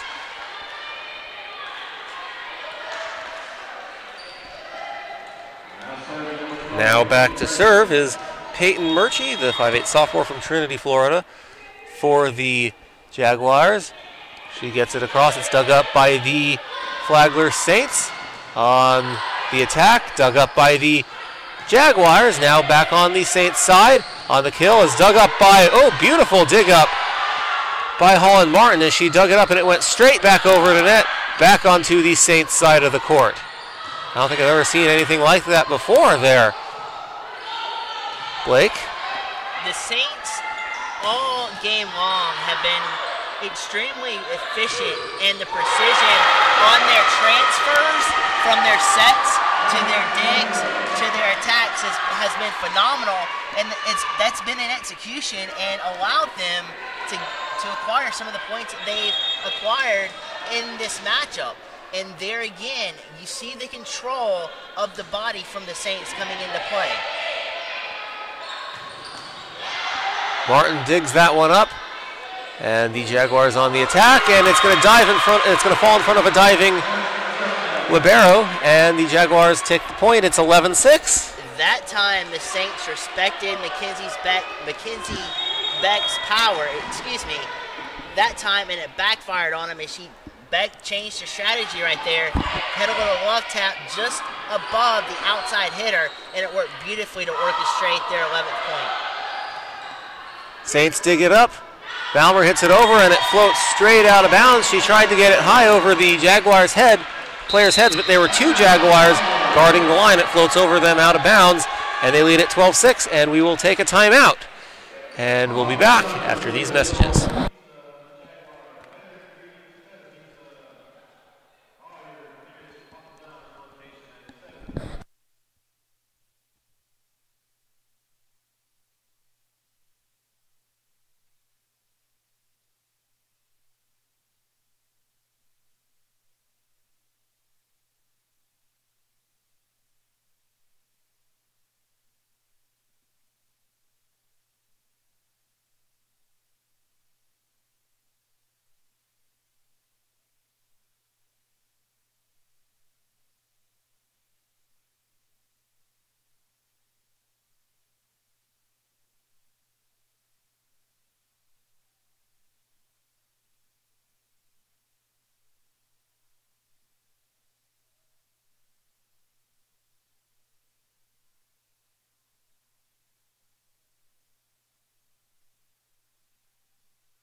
Welcome back to Christenberry Fieldhouse after the timeout. Jaguars leading set 4, 12-6, trailing this match 2-1. They get it across. The Saints dig it up. And it's a diving Holland Martin digs it up beautifully, and it's back to the Saints side of the floor. They're on the attack. And it's dug up again by the Jaguars. Blocked by the Saints, and they get the point, 12-7. Robert Ambrose along with Blake Collins here at campus of Augusta University in Augusta, Georgia. The Saints worked beautifully up front to give the Saints a chance on that point and ultimately take that point away. But gorgeous on Holly Martin's part by getting a hand underneath the volleyball, one-handed dig out to the Jaguars to help her save that point. Exquisite dig there by Martin, but ultimately the Saints took the point. And now on the serve, Jaguars dig it up, bounces off the net, and just barely rolls to the ground. And the Jaguars take the point. It's 13-8. Back in the game for the Jaguars is the 5'8" sophomore. No, correction, that's Savannah Gonzalez, the 6'1" junior from Kennesaw. Whenever you have low trajectory like that and make contact with the net, the deflection off the net can work a number of ways. That time it was a detriment because it slowed the ball down and the Saints couldn't catch back up with it. And we see that again here. It's now 14-8. Gouvier back to serve.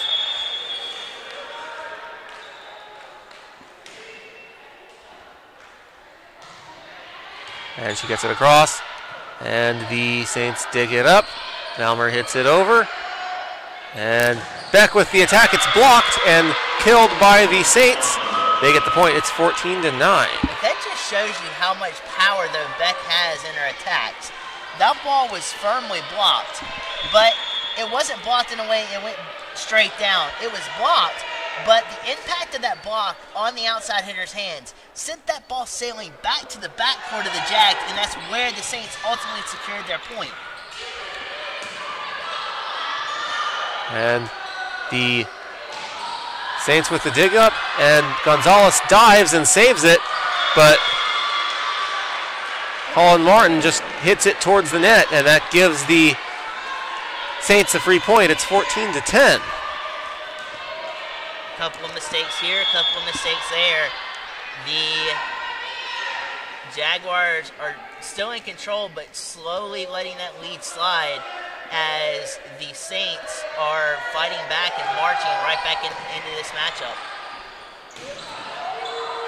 And we have a net violation on the Jaguars, as looked like Mackenzie Beck was playing a little catch with the net with the ball there. And it's now 14-11. The Jaguars will take a timeout, and so will we. Back after these messages.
We're back at Christenberry Fieldhouse. Jaguars leading the Saints 14-11 here in set 4.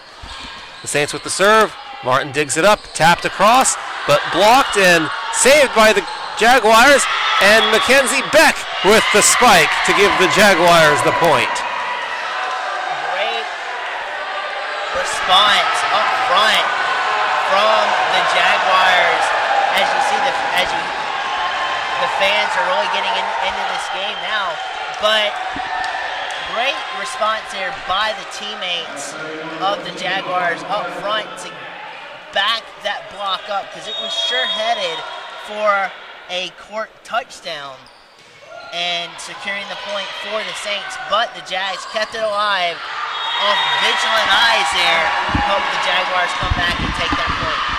And once again, the Saints hit the ball straight out of bounds. We're seeing that several times here in set 4, and that's one of the big reasons why the Jaguars have the 16-11 lead here. And on the spike is successful by Jessica Hedrick. She was hovering right over the net. It was hit right to her, and she just spiked it right down. 17-11. One of the things, too, that I saw in the second set that the Saints aren't doing very well right now is forcing the Jaguars to make errors. Now, there weren't many of them, but when they had the opportunities for the Jaguars to make the errors, the Saints capitalize on the Jaguars' miscues, and that's something that the Saints aren't doing right now, which, as they acquire a point right there, we'll get into it, but that's what is hindering them this fourth set in order to venture out of Christenberry Fieldhouse with a win. Jaguars dig up the serve, they hit it back over. It's dug up by Valmer. On the attack are the Saints, and they get the point, 17-13. Gavea and Murchie both were looking at each other as the ball fell in between the two of them. They didn't take a step. They thought one another was going after the ball, and it fell right smack dab in the middle of them. And on the spike, once again, the Saints with the point at 17-14. Just as we say that about some of the mistakes, the Saints are starting to see a little bit of breathing room in that department, making the Jaguars overcompensate and trying to force plays and be at a position where on that last point, Gavea and Murchie were looking at each other instead of playing the ball. Saints dig it up, tapped over the net, falls in front of a diving Martin, 17-15. Would not want to be the floor right now, because there has been several times that Martin has come in contact with the floor, and even though that hurts Martin, you gotta believe that hurts the that hurts a little bit of the floor, too. I would not want to be the floor with her body coming down, crashing on the hardwood floor like that. And certainly the floor has taken quite a beating in this game, not just by her, by basically everybody. Exactly. As the Saints have just cut the lead to 1 off of Mackenzie Beck getting caught by surprise, and now Holland Martin is caught by surprise on the serve, just like Beck was previously, and we're tied at 17. That's 5 straight for the Saints to tie this one up.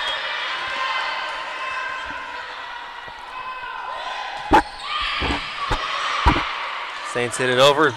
Jaguars dig it up. They get it back onto the Saints side. Hit back up and over the net. And it's dug up by Gouvier, who was also caught by surprise there. And it was a towering pop fly, but it's back on the the Saints side. And Martin dives for it. And the Jaguars hit it over. And now on the attack they go, and they get the point, and they retake the lead, 18-17. Both teams with phenomenal positioning when the ball was hit to them outside of the deciding play point there. Both teams on that point, phenomenal positioning to keep that as a back and forth point. Absolutely was. Beck is back to serve. She gets it across, and the Jaguars get the point as the Saints tried to dig it up, and several players had to dive for it and hit it around to each other, and eventually it bounces off the net, and it's 19-17. Two things. One, when you have that much spin on a ball coming off a dig or a set, it can change direction. Not only that, there was not much velocity behind it, and as you said, you had Saints diving for it. So there was a couple of things that played in factor to secure their 19th point, and the Jaguars keep firing back with their 20th, but the Saints got to do a better job of controlling their body right now to come back into this set. And the kill is successful by Jessica Hedrick, who once again takes advantage of being 6'2" and hovers over the net and spikes it right down. That's 4 straight for the Jaguars. It's 21-17. Beck with the serve. Dug up by Valmer. The Saints on the attack, and they get it over, and it's blocked by Hedrick once again, who gets another spike. We talked about vigilant eyes the Saints had before. Right now, their eyes are dead. They are dead. They are not responding to anything that the Jaguars are cooking up, whether it be on a block, on a kill, on an attack, on a dig, anything. Now right there, a soft touch over to where Martin dove, and she couldn't quite get to it. But other than that point right there, the Saints have not been vigilant enough to attack some of the Jaguar attack points to be able to extend plays. And the Saints with the kill there. Now it's 22-19.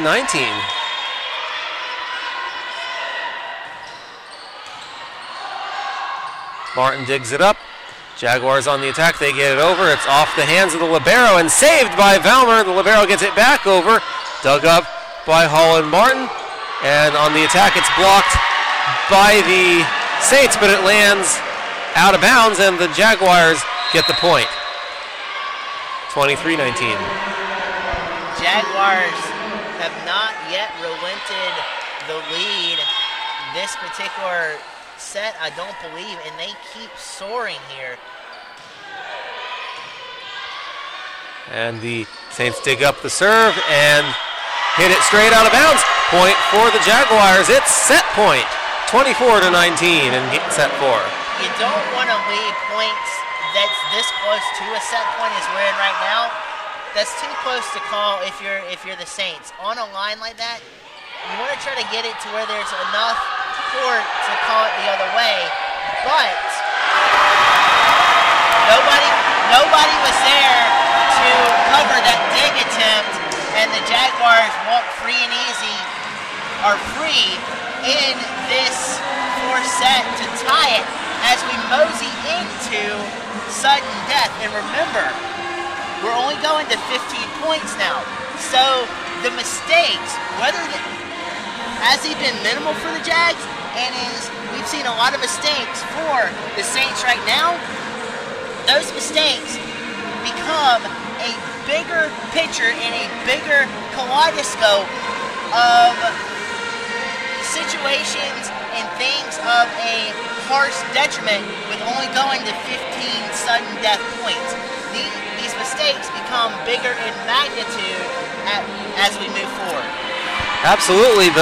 So the Jaguars were able to answer back after dropping 2 sets in a row. After taking the first set, they answer back in set 4, force a deciding set 5. And what are your keys if you're the Jaguars here for the final set? For one, continue. And I know we've been talking about this all game long, but establish your position. Stay in your position. Don't get caught out of position. Not only that, but secure the base under you so that you have enough leg strength and enough core and enough arms to dig balls out to where they're not deflecting off you out of bounds or they're not deflecting off you in an errant way to where your teammates can't respond to it. Now, as well, we've seen some here tonight to where the Jaguars have been caught out of position. They've improved that from the game against Francis Marion. But, again, with it being as we're going into the 5th and sudden death spot, these mistakes become a bigger magnitude, and 1 or 2 mistakes could send the opposing team on a run and be critical for the Jaguars or the Saints in this instance. Well, a run here in the deciding 5th set may be the difference in the match. Exactly. 1st to 15, there's not a lot of room for a potential comeback if you fall behind. The one thing that both teams have done extremely well this game is blocking up front, and that will become a crucial factor as you venture into attacks, kills, and some of the deflections that the ball takes and the different caroms, whether or not the teammates off the blocks can respond fast enough to keep the ball alive to later on in a play secure a point. So all these things come into a ball and factor in for both squads. But if you are the Saints as well, they've got to get better on the communication front. There's been a lot of plays, especially last set, that they were caught off guard, sitting back on their heels, communication-wise, not all on par to where it should be in this type of environment. In a conference game, they've only had 1 conference game thus far before this one.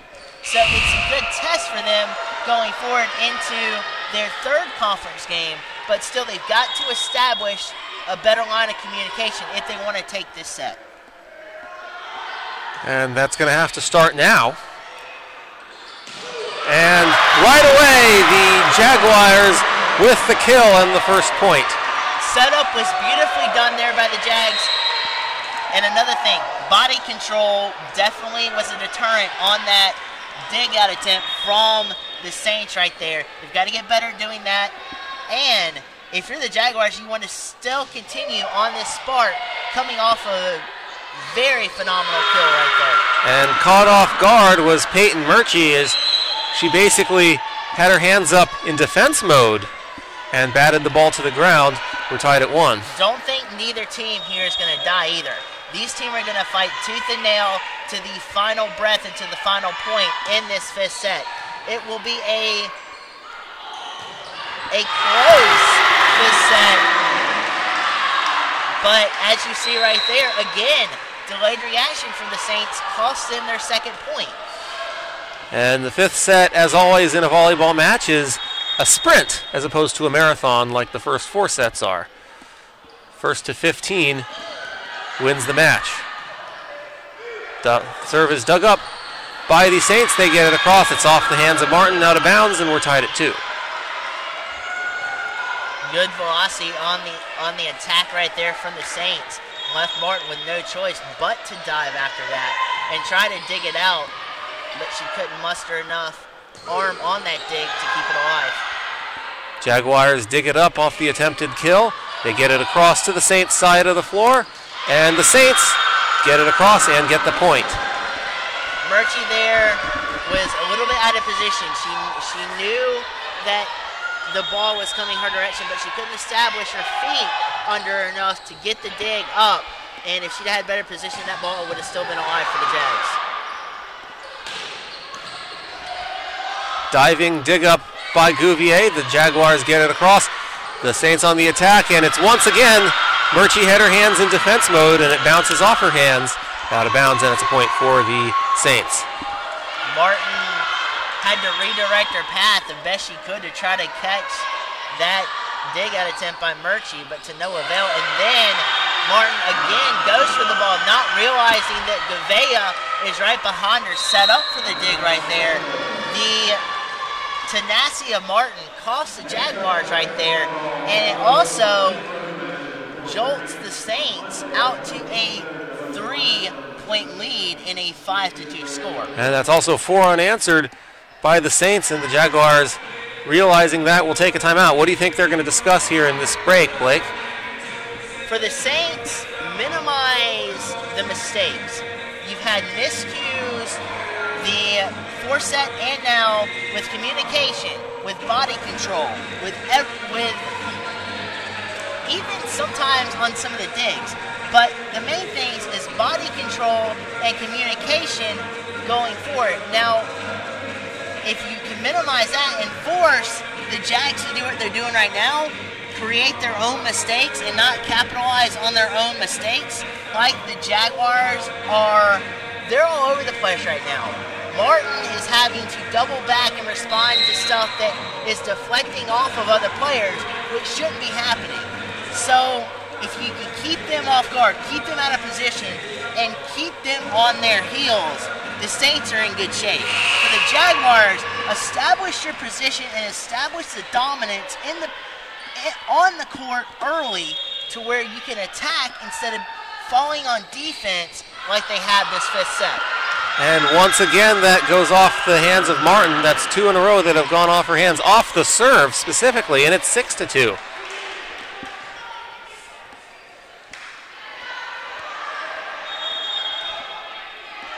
On the serve are the Saints. Martin digs it up. Beck hits it across, and it's killed by the Saints, and it's 7-2. Again, out of position. I cannot stress enough how much and how predominant positioning is in volleyball with kind of a smaller court space to work with.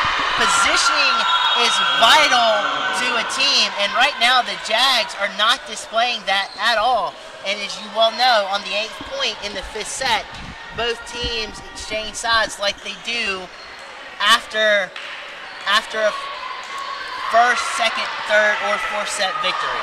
And that's exactly what we're seeing here, as 7 unanswered points by the Saints gives them an 8-2 lead, and they're getting their points really quickly after the start of each round.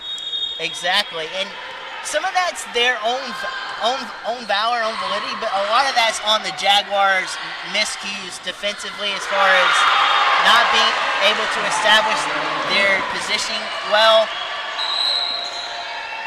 Communication, miscues, and a whole onslaught of miscues is plaguing the Jags right now. But as you see right there, a kill from the Jags. Maybe that can swing the momentum back in their favor, get them to relax and play their game, because you know they've been coached up on some of the miscues that they've had, and they in a situation like this too, not only being up on that, but relaxing and having fun as well, and not being able to think about stuff like that, just acting and reacting is what the Jags have to do. And right there, they caught a break. They caught a break because that kill was long on the Saints' part. Gouveia was a little bit out of position, but that could be the spark that they need to get back into this fifth set. And the Saints stop the bleeding and now take a 9-5 lead off the point there. As right after the teams switch sides, the Jaguars with 3 unanswered, that streak is now over. Saints with the serve. Sarah Davis serving it. It's dug up by the Jaguars. And the Jaguars on the attack, and they get the point. It's 9-6. One of the few times this set that the Saints have been caught off guard. The defensive setter couldn't dig it out properly because she was back on her heels and expecting that ball to fly further than it did in the air. And they get it across. The Saints get it across, or the Saints dig it up, but they hit it straight to the net. Point for the Jaguars. It's 9-7. This has definitely been set 5 has been a set of runs. And we talked about earlier, that's the key to the set for either team, with it being the first to 15 to win the match. Jaguars digging it up, and they get it across, and Gouvier with the kill. It's 9-8. Jaguars bench is feeling it right now. That's not only that, and it forces Saints to use a timeout here, but not only that, but the trust you have in your teammates right there backfired on them because the blockers deflected it and thought the defensive setter would come up and have their back and dig that out. That didn't happen on that play. But it's crucial now because with the Jaguars in the stances they are coming back 8-9, only a point down to where they were down at one point, I believe by 4 at one point in this set. It was either 3 or 4. But to be as far back as they were, coming back now to a point, it almost puts a heck of a lot of pressure now on the Saints, where the pressure early on was fully on the Jaguars to come back. They've applied their pressure, created offense with it, and created opportunities with it. Now let's see what the Saints can do when they're under pressure. And they dig it up. They're on the attack. And now it's dug up by Stokes. And they get it back across. And the Saints get it back across. Now it's back on the Saints side. They dig it up on the attack. Dug up by Holland Martin. Hit up in the air. And the Jaguars get it back over. And Vollmer hits it right in the middle of 4 defenders. None of them could get to it. And that's a point for the Saints, who take the 10-8 lead. Perfect placement on that soft touch over. You couldn't have asked for better placement. But it is going to be a fight to the finish, though. Because the Saints, after that point, look like they're back on par. The Jaguars are continuing to cook on a strong level right now. This is going to be a fight. Let's see who comes out on top. And Jaguars dig it up, and going and saving that one is Kenya Stokes. Martin backhands it and hits it over, and the Saints hit it back over, and it falls between several Jaguar players once again, and it's 11-8. Valmir again has had crucial kills in this game for the Saints, and Flagler again right there. She comes up very huge for the Flagler Saints in issuing another kill to put them up by 3. And the kill by the Jaguars makes it 11-9.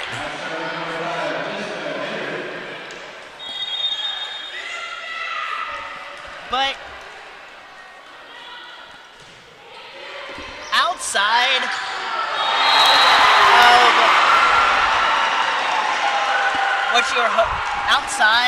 of it being like a sweep of a set or a big run and a set victory, this is kind of what you hope for if you're a volleyball fan in general, as far as deadlock sets.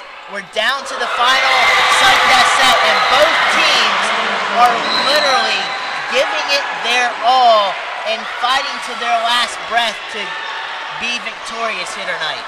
And it's starting to get that kind of NCAA tournament feel too, Blake. Exactly. 12-10 in favor of the Flagler Saints. Well, what this is also doing too for the Jags is, remember earlier we were talking about it, in 3 games on October 13th, they start a regional crossover tournament. So this gets them prepared not only for Aiken, which is #1 in the conference thus far as their next road game, but it also gets them prepared for that tournament in USC Aiken starting October the 13th. And that's absolutely crucial. That's going to feature 4 games in 2 days. That's back-to-back days worth of double headers. And you're absolutely right, Blake. And let's not forget, after they play USC Aiken, they will travel to take on Queens College in Charlotte, North Carolina before the tournament. And Gouvier hits it right off the net, and that's a point for the Saints. It's 13-11 in the first to 15 set 5, and a timeout taken by the Jaguars. That is their second and final timeout of this set. The Saints still have 1 remaining as they lead it over the Jaguars 13-11. We'll be back.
Back at Christenberry Fieldhouse, it's 13-11 in favor of the Flagler Saints in this deciding set 5. And a service error by the Saints, and that gives the Jaguars a point. It's 13-12. One-point set here. Natalia Gouvier is back to serve for the Jaguars. Something the Saints could not afford to do, come out of the gate with an error. And they do exactly that. They dig it up, and the kill by the Jaguars gives them the point, and we're tied at 13. And now at this point, you got to win by 2, and taking their final timeout is the Saints. We'll be back.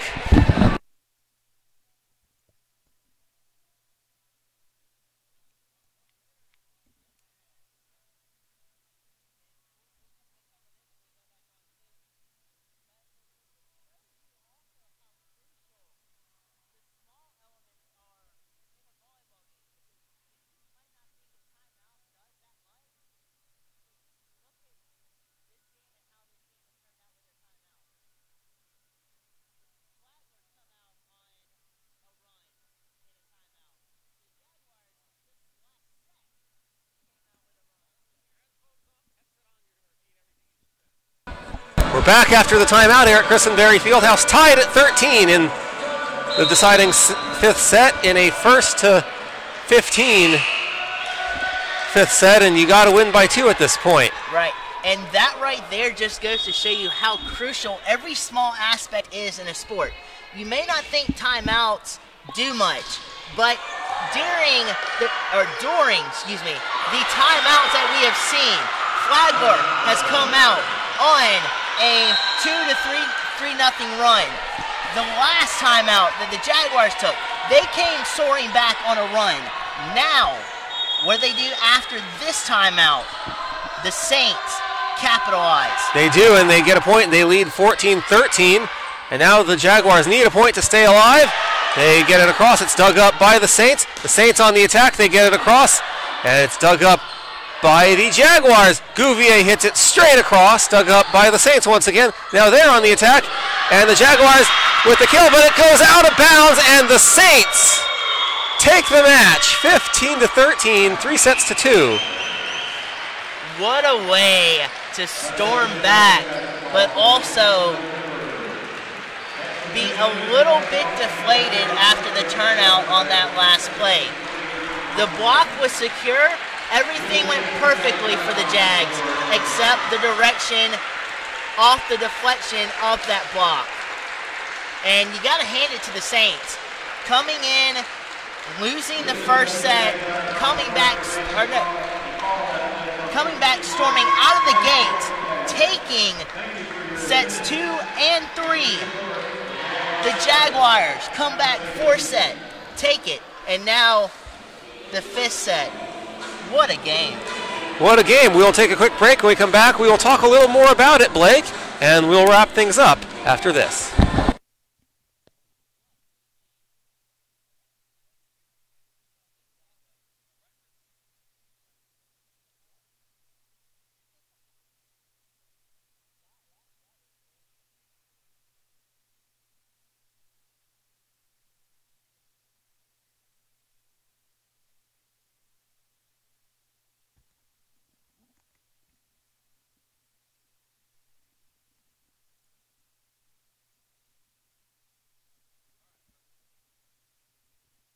Welcome back to Christenberry Fieldhouse. It has gone final here in this Peach Belt Conference matchup between the Augusta Jaguars and the Flagler Saints. The Flagler Saints come up on the winning end in a very well played, very entertaining game, and also a very long game, almost 2.5 hours long, in this matchup that was decided in 5 sets, 3 sets to 2, and a victory for the Flagler Saints here at Christenberry Fieldhouse. I'm Robert Ambrose alongside Blake Collins.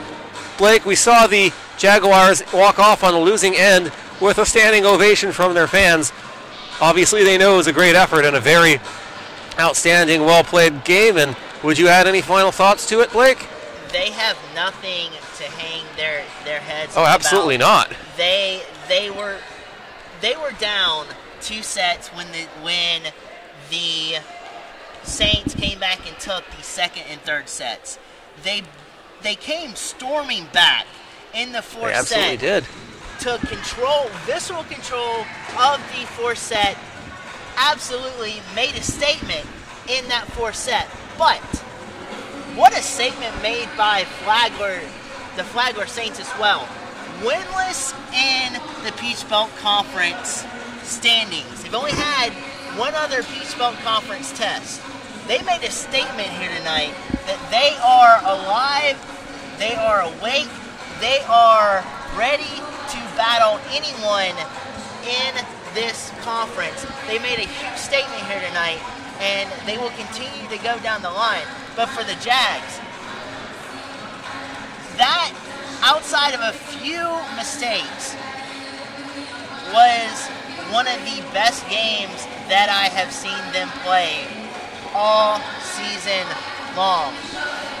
Coming off of a victory at Erskine with arguably a stiffer opponent, and to come back like they have sets them up really well if they don't get too dejected after that loss in the 5th set tonight. It sets them up really well for their tie down, or their clashing head-to-head with USC Aiken in USC Aiken and on October 6th. That is going to be a showdown. I cannot wait for it, but the Jaguars are in firm shape for the games that they have ahead of their schedule with this performance tonight. And they absolutely are. Most of those games are on the road. 14 of the next 15 are on the road before they return home for the final 2 games of the regular season. And Blake, we have the final stats here for you. Would you like to run them down for everyone? Yeah. We've got Flagler in set number 1. Their kill totals are phenomenal. The first set they had 17 kills. 2nd set they acquired 15 kills. They ventured into the 3rd set and knocked down 14. 4th set they come back with a little bit of a lower kill rate with only 5, but and in the 5th set is where they overpowered the Jags with 9 kills on the night in terms of the team stats, and not very many errors either. I think their maximum was in that 4th set, to where they almost fell apart with 8 errors on that particular 4th set. But overall, an outstanding performance from the Saints to get the victory here. And I'll let you take over on the Jags' point of view. But just an all around outstanding performance for both squads here tonight. It absolutely was, and with the win for the Saints, as you mentioned before, Blake, they went into this match winless in conference play at 0-1. They are now 1-1 in conference play and 7-3 overall.